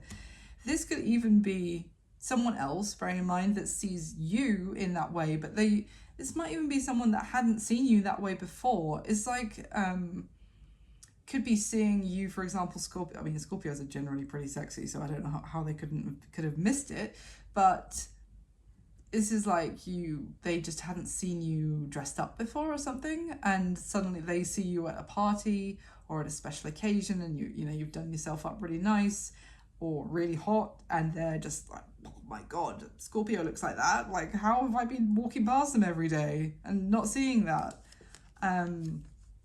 And they are somewhat, I mean, this could be you, Scorpio, because you do have the Four of Swords, but just bear in mind, if this is someone else, if they suddenly go very quiet from you, it's because they're stressing their little noggin out about what to say to you. Noggin head. Just a turn of phrase, just in case anyone hasn't heard it before.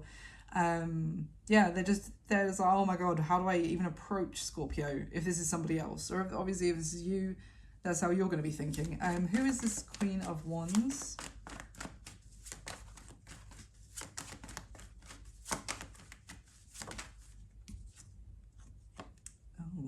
Okay, the plot thickens. Three of Swords, Five of Swords, and the Ace of Cups.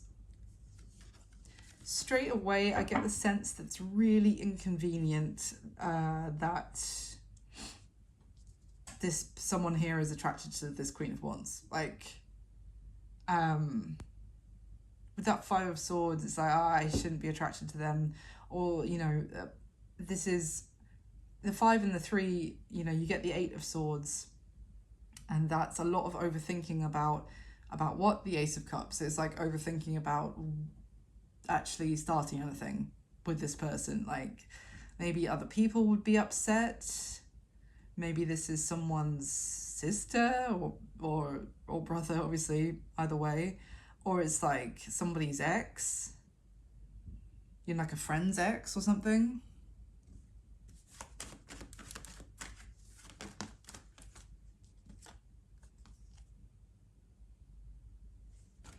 Tell me more, please. Why because the Three of Swords also, you know, after the pain of the Three of Swords goes to the Four of Swords, to like the healing after the heartbreak.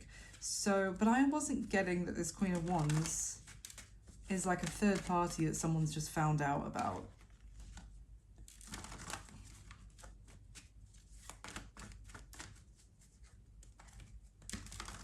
I wasn't getting that. Let me just move the mic slightly.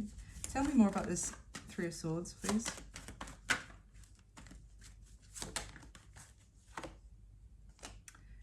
Yeah, someone is trying to... See, the Five of Wands came out in reverse. Someone is trying to avoid arguing with someone else. Why would they? Lovers and the Ace of Wands has come out now. And then the deck split when those came out to show the King of Cups and the Ace of Cups. Yeah. I think this is somebody else that either you know or... Let's go. I can't keep saying it both ways. So let's say it's you, Scorpio, who have seen someone that you want to go towards, you want to talk to them. It could even be that it's someone that you've seen around, that you know of for a while, but suddenly you've just realized how much you're actually interested in them, and it's not just as a friend, but you're pulled in two different directions about it, and you're trying to keep quiet and not make any moves yet because you feel like the fallout is going to be a mess. This could be someone that you've just realized you're interested in so much, but this could have been someone that, like a friend or someone you care about or a family member, tried to have something with and it ended, and they're like, never speak to that person again, they're awful. And maybe they're not awful, maybe it just didn't work out between those two people, but you know what people are like. But so it's, you're trying to keep very close-lipped about the fact that you want this person in the biblical sense. Okay, any advice for Scorpio?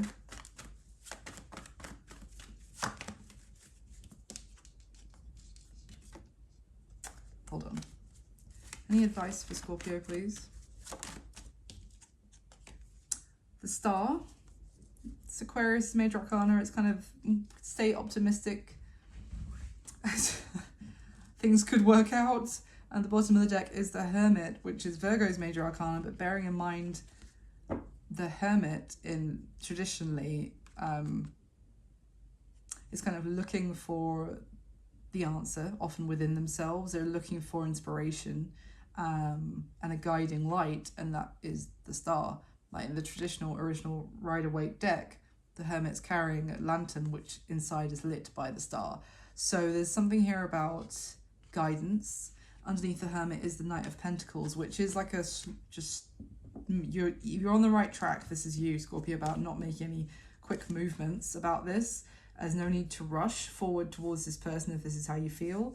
It's like definitely take it slow, have a think, and also, you know, find the answer first before you make any moves about maybe the answer within yourself about what you want to do here, rather than doing something and then wondering after, was that the right thing to do? Know whether it's right for you first before you do it. That's what I've got for you this time, Scorpio. I really hope that it was useful for someone out there. Thank you so much for watching. Please do thumbs up the video, subscribe if you haven't already, and hit the notification bell so you know when I put up the next video. And thank you so much again. Okay, moving on to my wonderful Sagittarius. Saggy, you have the Lovers card for your base card today, and this is what's coming towards you next in love. So ding, ding, ding, ding, we have a winner, I hope. It's a pretty damn good base card. There is Gemini's Major Arcana as well, but I mean, the Lovers, I mean, I'm drawn to the fact on this Lovers card, we've got the 2 arrows here. One pointing at each center of each rosebud there. So this could feel like Cupid's arrow hitting unexpectedly, but if so, it's hitting both of you. This feels like you're both equally enamored with each other. So let's use this one. Tell me more, please. What's coming towards Saggy next in love? Lovers is a very strong card to get in this position, all jokes aside, because it's, I mean, it's effectively the card of a very strong soul connection. Sometimes it can refer to a choice in love, but that could be a choice as to whether to pursue the other person and pursue the connection, see where it goes. It doesn't always have to be a choice between 2 people. That's not an everyday occurrence. We don't always have to choose between 2 people. So let's see. But certainly very strong connection between you and someone here, Saggy. What is coming towards Sagittarius next in love, please?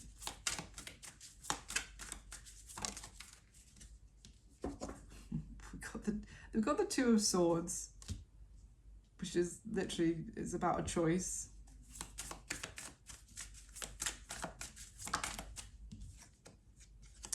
Page of Swords. That's kind of curious about this potential, but also wanting to find out more. Tell me more for Sagittarius.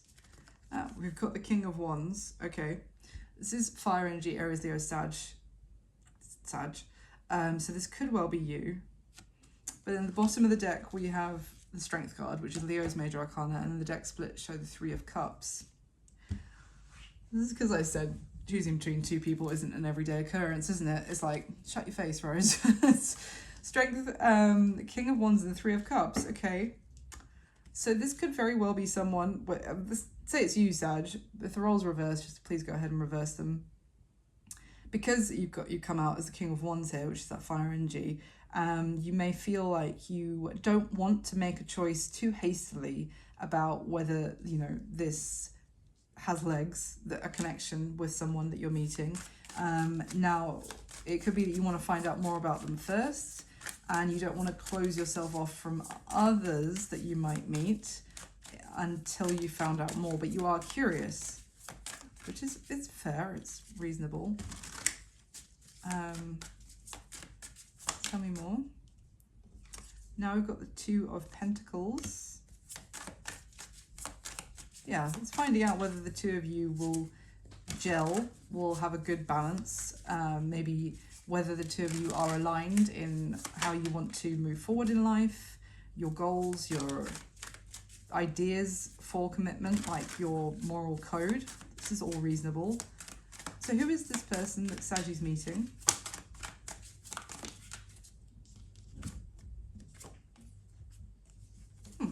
We have got the Ace of Swords with the 4 of Swords. So that, I mean, this could be about someone who's taken some time actually to come to some sort of decision.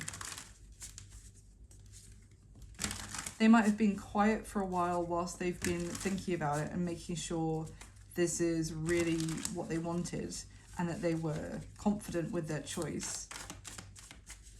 Who is this person for Saggy, please?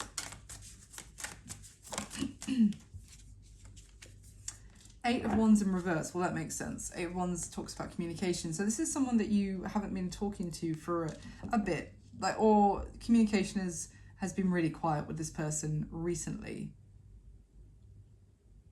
And this tells me that you know this person already, Sag, because with a new person, we wouldn't really notice that we haven't been talking to them recently if we just met them, kind of thing. So this is telling me this is someone that you know, that you haven't been talking with much recently. They've been very quiet whilst they kind of came to some sort of,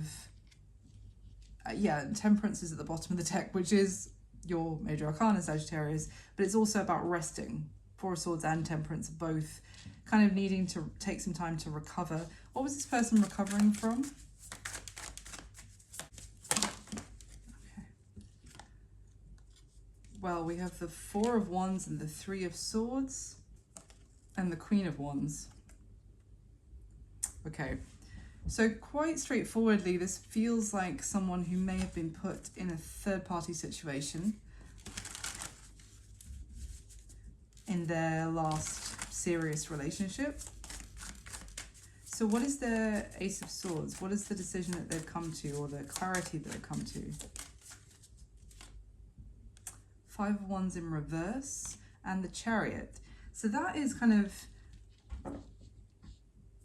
It could well be that this person was struggling with kind of like a fear of progressing a connection because of it leading to being put into competition with other people, or difficulties with mistrust, jealousy, potentially feeling abandoned by their partner. These could have all been things that were kind of triggered by how they would,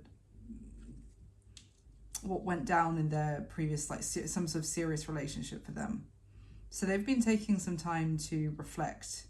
But the fact that the Five of Wands is in reverse and the Chariot, this is like you and this person, they feel like the two of you are on the same page, that you might have debates about things, but you can actually have conversations. It's not going to always lead to a lot of tense arguments and things being very uncomfortable and walking on eggshells and that kind of thing. So how is Sagittarius feeling about this person?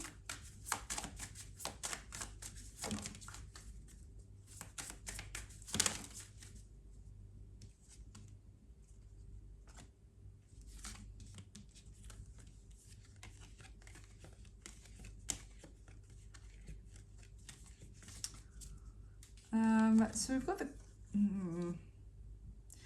Queen of Cups with the Six of Cups, which does talk about this. Sagittarius is saying that you have a lot of love for this person and you would be very happy to reconcile with them and for the two of you to kind of be in like a harmonious connection again.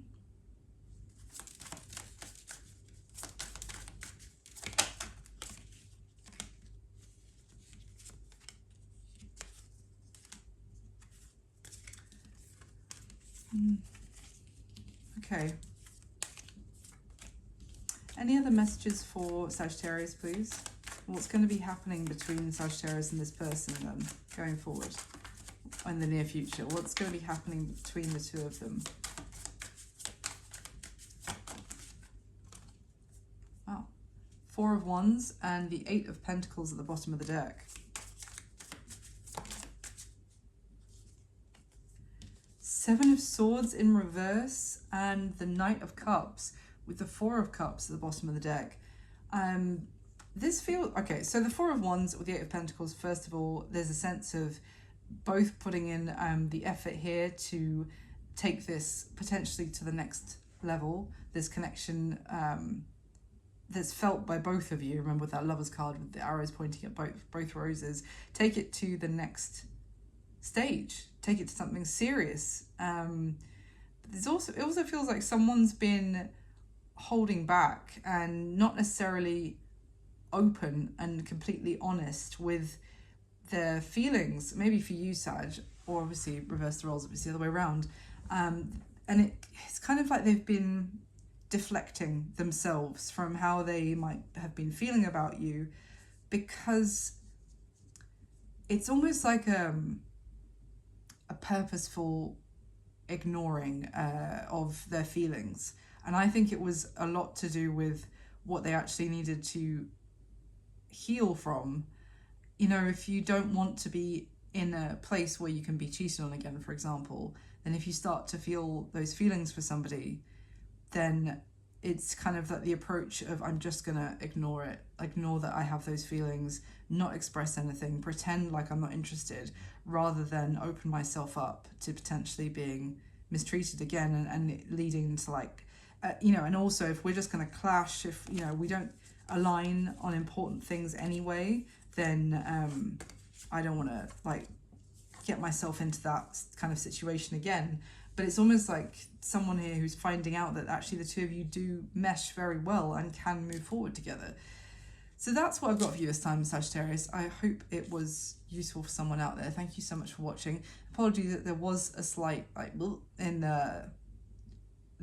your video there. It's purely because my iPhone battery ran out in the middle of the reading. So apologies if it was slightly disjointed, but I hope that it still made sense. Please do hit the thumbs up button for me. Subscribe if you haven't already. I'd love to have you. And thank you again for watching. Okay, moving on to my dear Capricorns. Hi Cappies, my fellow Cappies. I hope you're very well. So today for your base card, you have the Fool. So this is what's coming towards you next in love, Capricorn.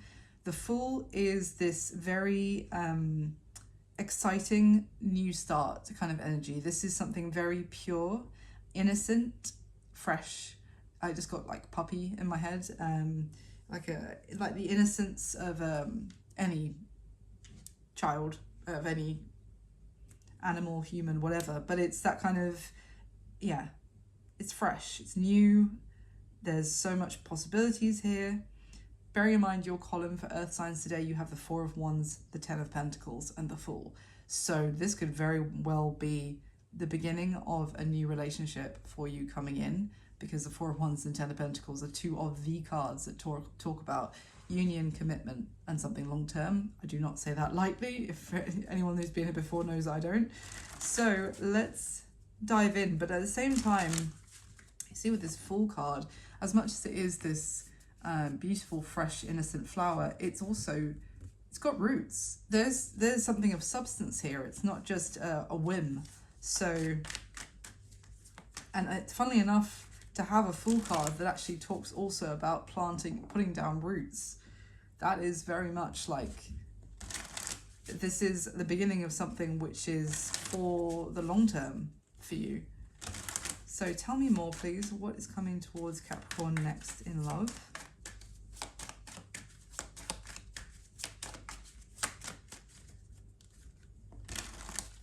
What's coming towards Capricorn next in love? We have the Queen of Pentacles. That's you, Capricorn. First card out. Tell me more.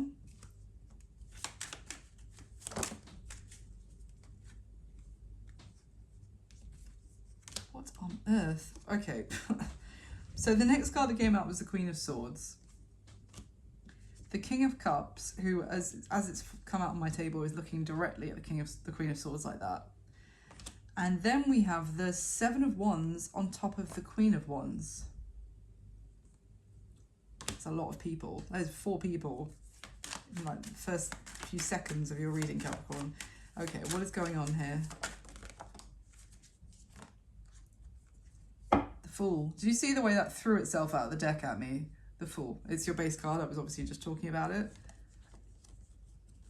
Man. Oh, okay. So the Fool card has come out. At the bottom of the deck, we have the Death card. Oh, I knew there was going to be some nudity in there. Temperance. Judgment. The Hermit. Is there any more major arcana under there? Oh, the Ace of Pentacles. Wow.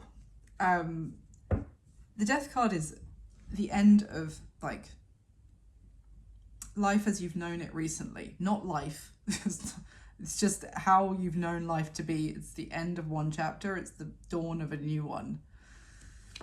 This is due to, I want to say, a lot of self-work that you've been doing, or someone's been doing here, Capricorn, with the Temperance card. We've got Scorpio, Sagittarius, Virgo in particular so far. But effectively, this is, someone has changed, but from the inside with the Temperance card and Death, and then there's Judgment and Hermit. The Hermit is also like a spiritual journey of awakening.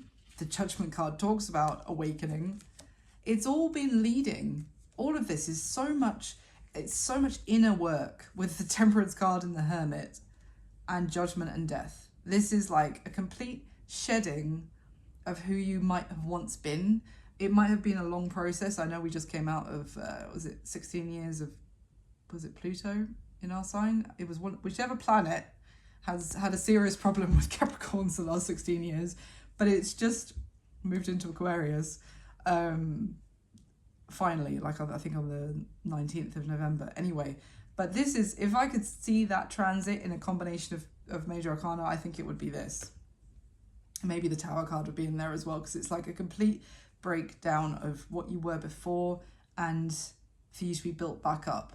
And it's been a lot of questioning yourself, going inside yourself and kind of brushing out the cobwebs and getting to the root of a lot of healing work. But it is with the Judgment card and death, this is actually leading to major change and transformation and a new beginning. And then obviously the Fool card is there as well. So you're having a new beginning in love, Capricorn, because that's what we're here for. It's a new beginning for you, full stop. But today it's about a love reading.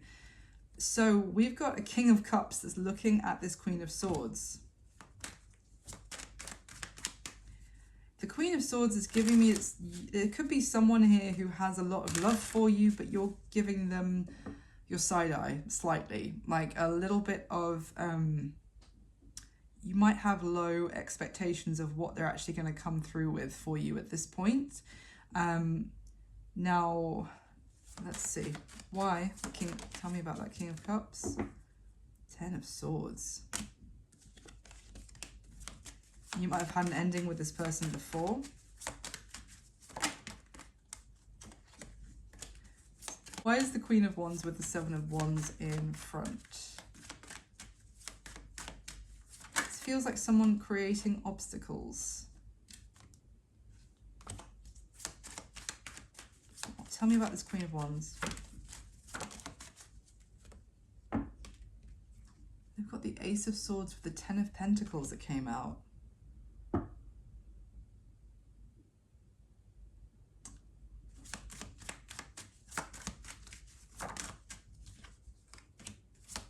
What Ace of Swords for Capricorn, please?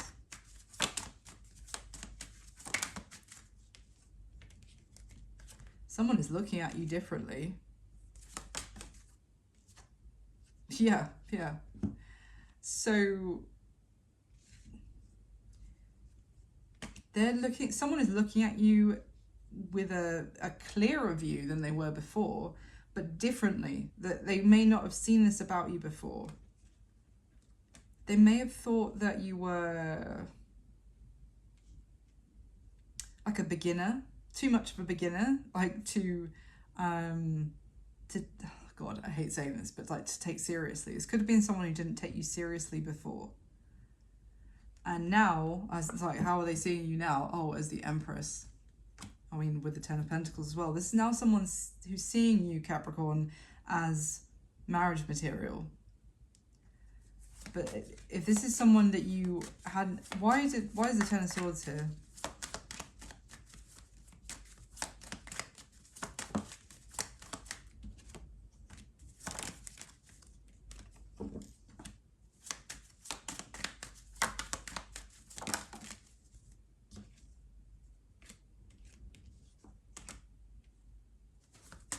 Why?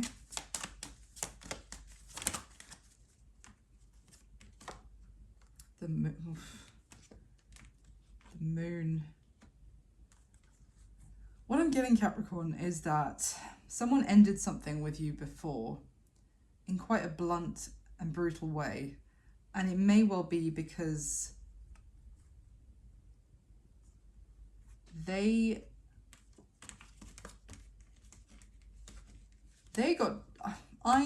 got told by someone else that you were seeing somebody else as well. So you were seeing two people at the same time. And you were involving them in some sort of third party situation. So they didn't want it to be any part of that. If they got told that, it was by someone who was trying to block the two of you from having something together. Because that could be why they're now also seeing you clearly, because if they thought that you were just kind of playing around before, it might have been because they were being told that you were already with somebody else.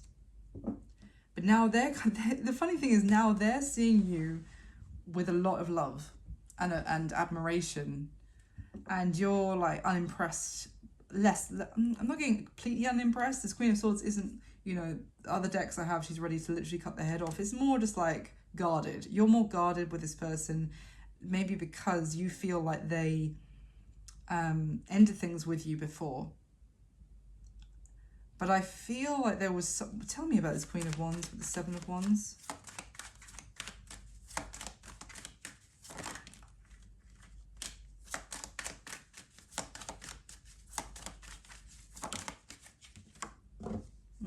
That's kind of what I thought. So the Ten of Pentacles came out first. And I was kind of thinking, is this someone who had some sort of comfortable situation with this person?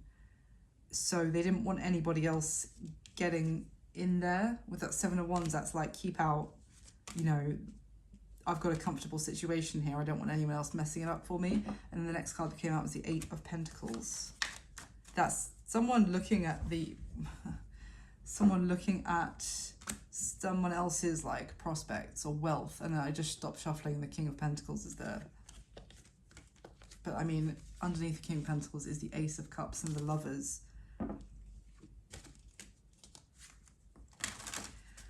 Okay, so what's going to be happening for Capricorn, please? Put these back in. Absolute soap opera. What's going to be happening for Capricorn when it comes to love? What's coming towards them? Of course, it's the Strength card. It's come out pretty much every single zodiac sign. So, Strength.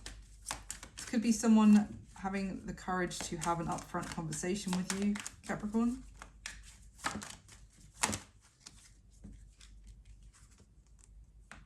Hold on. Because they may feel like you're also justified by... You would be justified in pushing them away. It might also be that you feel like they are now reconsidering you because you're doing better financially, and you don't want to be like, you don't want to start a relationship with someone because they're looking at how much money you're making.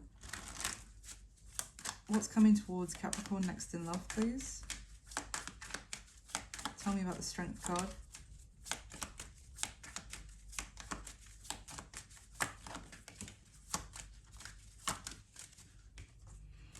Seven of Swords in reverse. Two of Wands and the Three of Pentacles. Okay. Why is the Seven of Swords in reverse?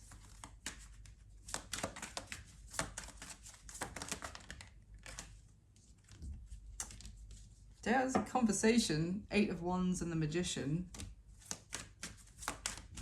Why is the Seven of Swords ever there?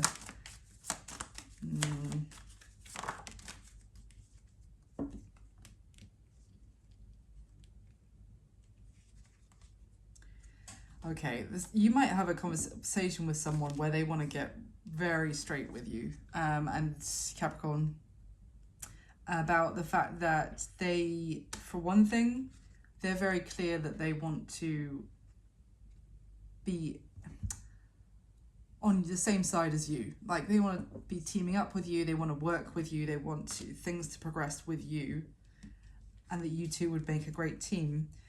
They also want to be honest about the fact that I think there was an element of they were transitioning out of something with somebody else, and now they have kind of completed that changeover in their life, I want to say, or kind of managed somebody else out of their life.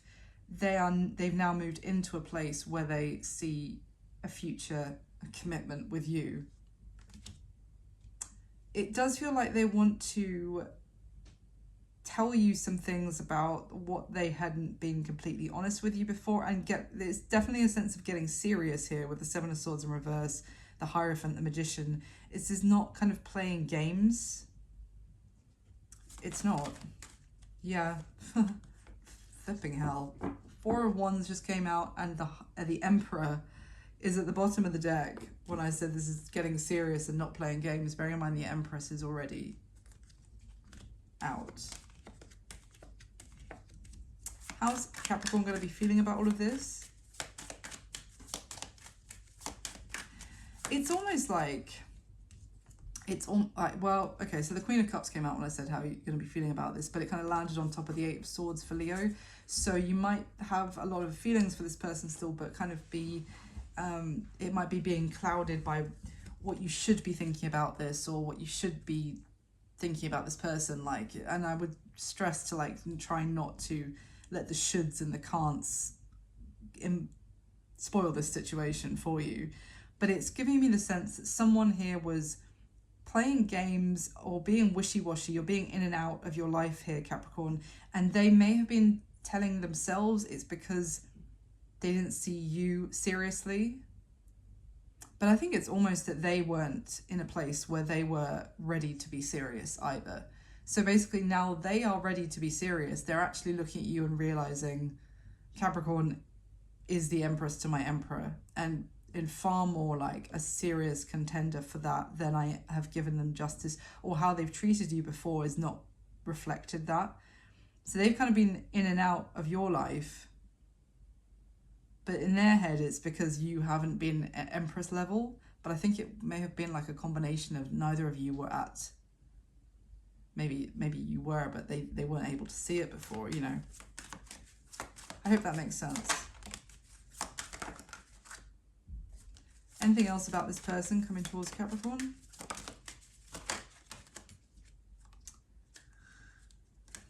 Anything else about this person? Five of Wands in reverse. And the Three of Cups. Why the Five of Wands in reverse? Ten of Cups. Man alive. Anything else? Wow. Chariot and the Ten of Pentacles at the bottom of the deck. I mean, you have the Ten of Pentacles there and the Ten of Cups. If there was any kind of disagreements or tension going on between the two of you, you're going to work through that. There is an element here of reconciliation and a lot of happiness about how this is going to play out here, Capricorn. So, yeah, and someone is very looking at you very seriously. I do get the sense that there was an element of meddling here because of, you know, this could have been someone trying to change someone's perception of you to a negative angle in the past as well. But that's changing big time. So that's what I've got for you this time, Capricorn. I do hope that you found it useful. Thank you so much for watching. Please hit the thumbs up button for me and subscribe if you haven't already subscribed, and hit the notification bell so you know when I put up my next video. Thank you again. Okay, moving on to my wonderful Aquarius. Hi Aquarius, how are you doing? So today, as your base card, what's coming towards you next in love, you have the Hierophant, which is Taurus's major arcana. Now this is a beautiful card of, it can be commitment, certainly. It can also talk about higher levels of well, education, I was going to say. Education, religion, it's like the institutions that have tradition and long-term longevity, commitment. These are things with heritage, meaning, symbolism, that kind of thing. So let me see, let's use this one for you, Aquarius. So what does that mean? It can also be about learning, obviously not just institutes of education, but actually learning together with someone else.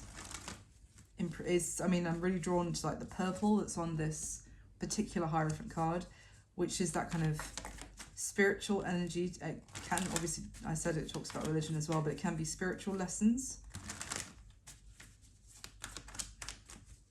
Let's see what's going on here for you, Aquarius.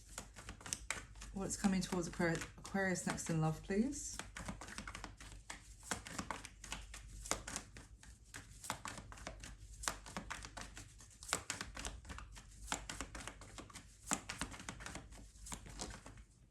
So what came out was the Temperance card and the Magician, and then the bottom of the deck is the Star card. So we've got Sagittarius and Aquarius energy, there's 4 major arcana you have here, Aquarius. Obviously, that's your card with the star.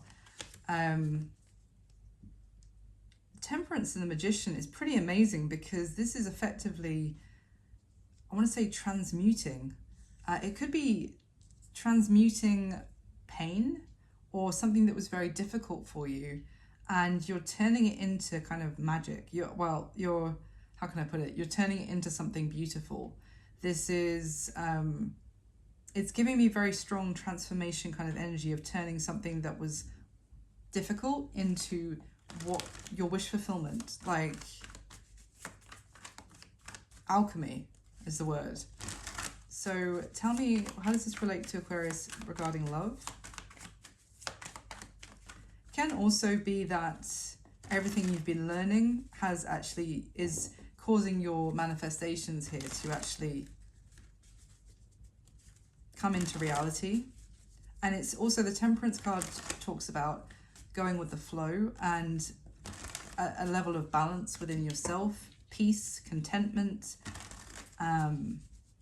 letting go of the need potentially to force things that aren't meant for you. But all of that is a very contented, beautiful energy, especially combined with the star, which is actually leading to you having a lot of power here with the Magician. So what does that mean when it comes to Aquarius for love? What is coming towards Aquarius in love, please?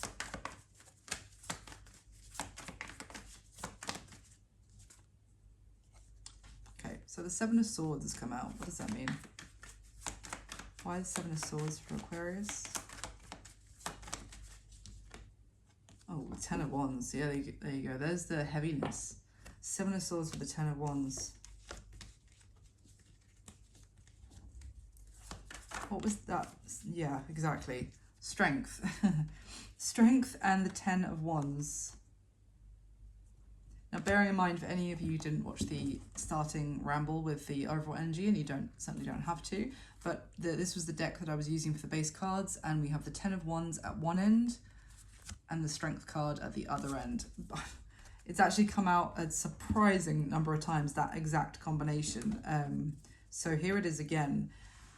I mean, with the Seven of Swords added into the mix there, but this feels like you could have had someone who really deceived you, or you could have been like subjected to a very difficult deception or betrayal of some sort, which weighed very heavily on you. Now, for some of you, I have to say, for some of you, it could even be that you kept some things from someone, and that led to a huge element of guilt that you were carrying around.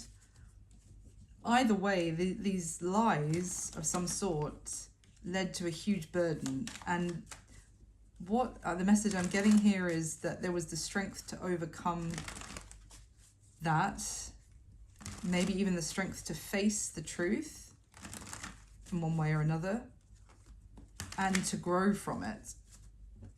So what was the deception related to? Keeping an eye on my phone. What was the deception related to? Ooh. Ten of Cups. Ten of Cups sideways. The Nine of Swords sideways, and the Lovers at the bottom of the deck. This could even be deception. There were things that you were hiding from someone because you thought that they wouldn't accept you if you were totally upfront about those things with this person that you felt a love connection with, but you felt like they wouldn't see you as that happily ever after. That Ten of Cups idea of between the two of you would disappear if they were to know whatever you had that you felt that you had to keep secret. Now with the Seven of Swords and the lies, or omission, could be a lie of omission, but it's like something that was weighing so heavily on you. Now it could be that you felt with that Strength card that you needed to appear super strong and reliable and just like a hero, and to find out that actually you are fallible just like every other human. That felt such a weight of like, no one, like this, the person, they can't picture me as anything but like their hero, their knight in shining armor, male or female, because then this idea of happiness with me will disappear. But I mean, if that's the case, the Hierophant here is that energy of the lesson, the spiritual lesson of healing and maybe even vulnerability. But it's the Star and the Temperance of both cards of healing.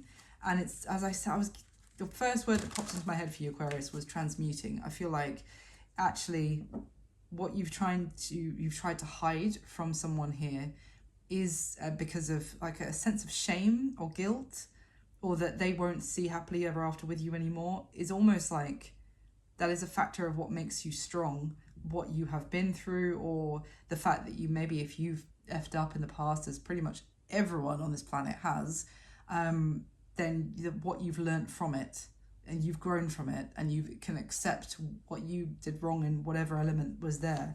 So what does that mean? What's going to be happening for Aquarius going forward? Next in love. Bearing in mind, this could also be someone that you're dealing with.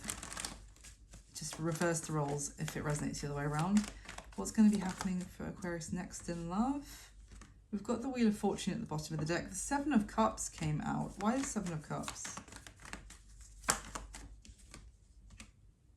Oh, we've got the Six of Cups. This feels like an unexpected choice with that Seven of Cups. That's what came into my head. Like, you weren't expecting that this was even an option, or this could be a possibility. It could be someone returning with that Six of Cups that you were expecting, like, that would never speak to you again or something like that. What is this with the Seven of Cups, Six of Cups? Page of Swords.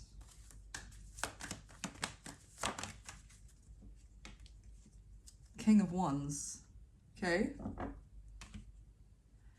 Could be a fire sign, Aries, Leo, Sag. Tell me about that King of Wands.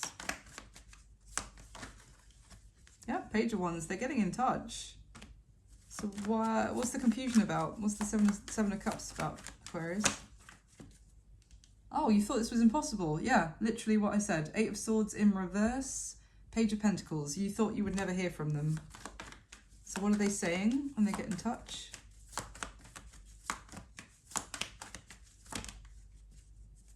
Wow. Nine of Cups and the Six of Wands at the bottom of the deck. They could also be saying, with the Page of Swords, that they found out whatever you had been trying to hide, and you felt like you had to hide yourself from them. It could be that. Or that they'd heard something about you. Or, you know, or they wanted to find out how you were doing. That can also be, with this Page of Swords card, that can be like trying to find out about what you're up to or what you're doing or whatever. But with that Nine of Cups and Six of Wands, this is going to feel like fantastic. This is going to feel like this is exactly what you wanted to happen, but you didn't think it was ever going to happen. Anything else for Aquarius?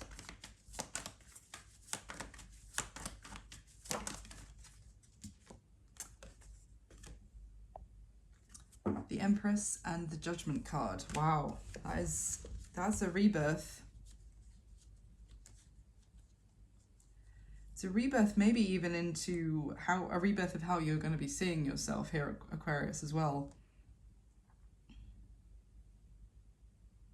There seems to be this real, like, harsh, judgmental energy as well.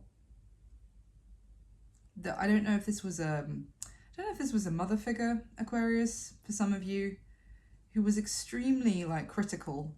And this is like, no one's going to want you kind of energy, is what I'm getting. No one's going to want you, what you have to offer. So forget it, just move on. They could have even told you about this person. It doesn't have to be a mother, it could have been another influence. Like, oh, they won't want you, forget it. Especially if they find out this about you or something toxic like that.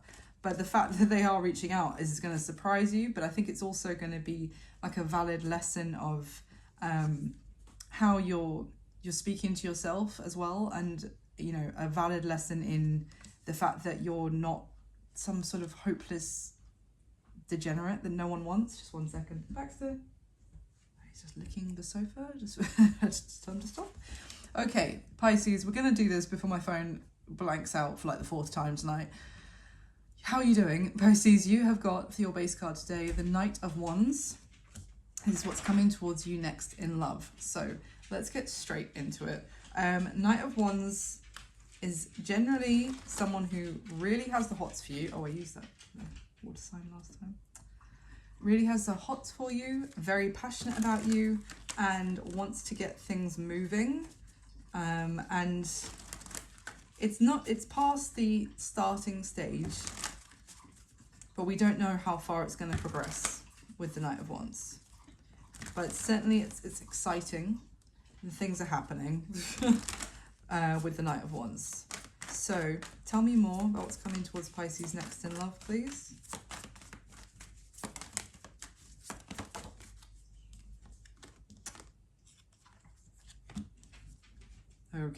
Okay, Pisces. So we have the 7 of Cups. The 9 of Cups is at the bottom of the deck, by the way. We have the 3 of Swords and the Ace of Swords in reverse. Ace of Swords and 7 of Cups often come out very close to each other in my readings, but because the 7 of Cups is like that sense of not really sure what's going on here, confusion, illusion of what is real, that, you know, this is a bit cloudy judgment potentially, or like a bit of might be wearing rose-tinted glasses about a situation, or just not be completely pragmatically seeing a situation for what it is with the 7 of Cups card.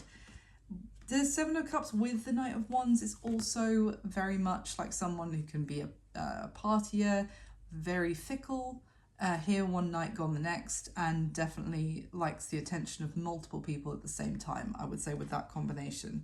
They like to be the center of the party, and they like to be someone that they have a little, you know, chinwag or a little catch up with lots of people. For example, if this is in the office or something that you work with this person, and it's the kind of chat that makes you feel really special when they're doing it to you, but they are 100% doing it to 12 other people in the office as well.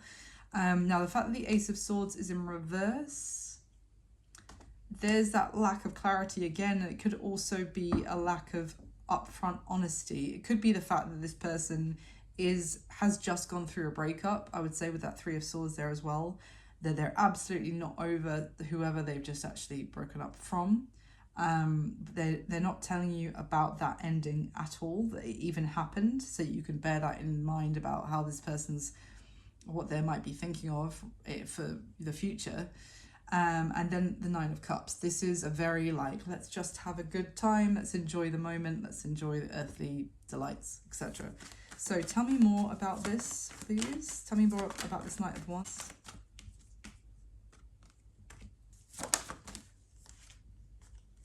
Okay, Magician in reverse, Queen of Wands. Tell me about the Queen of Wands.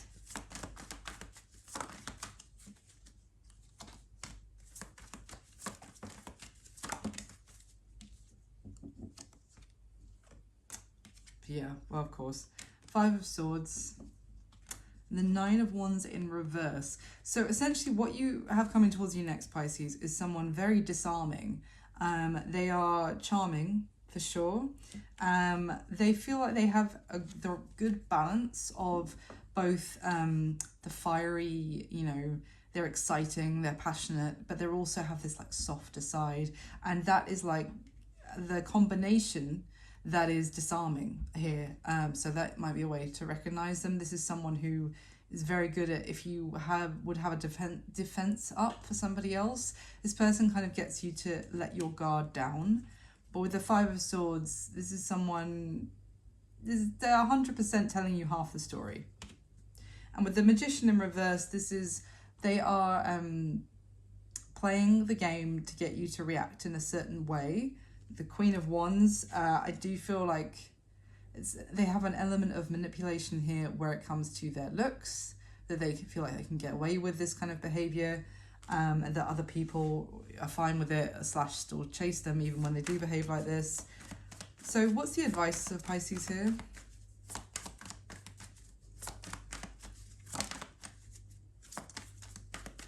Tell me more. What's the advice to Pisces. It's like probe them is kind of the advice I'm getting for you. So we've got the 8 of Wands, which talks about more communication, more messages, more talking, more in the talking phase.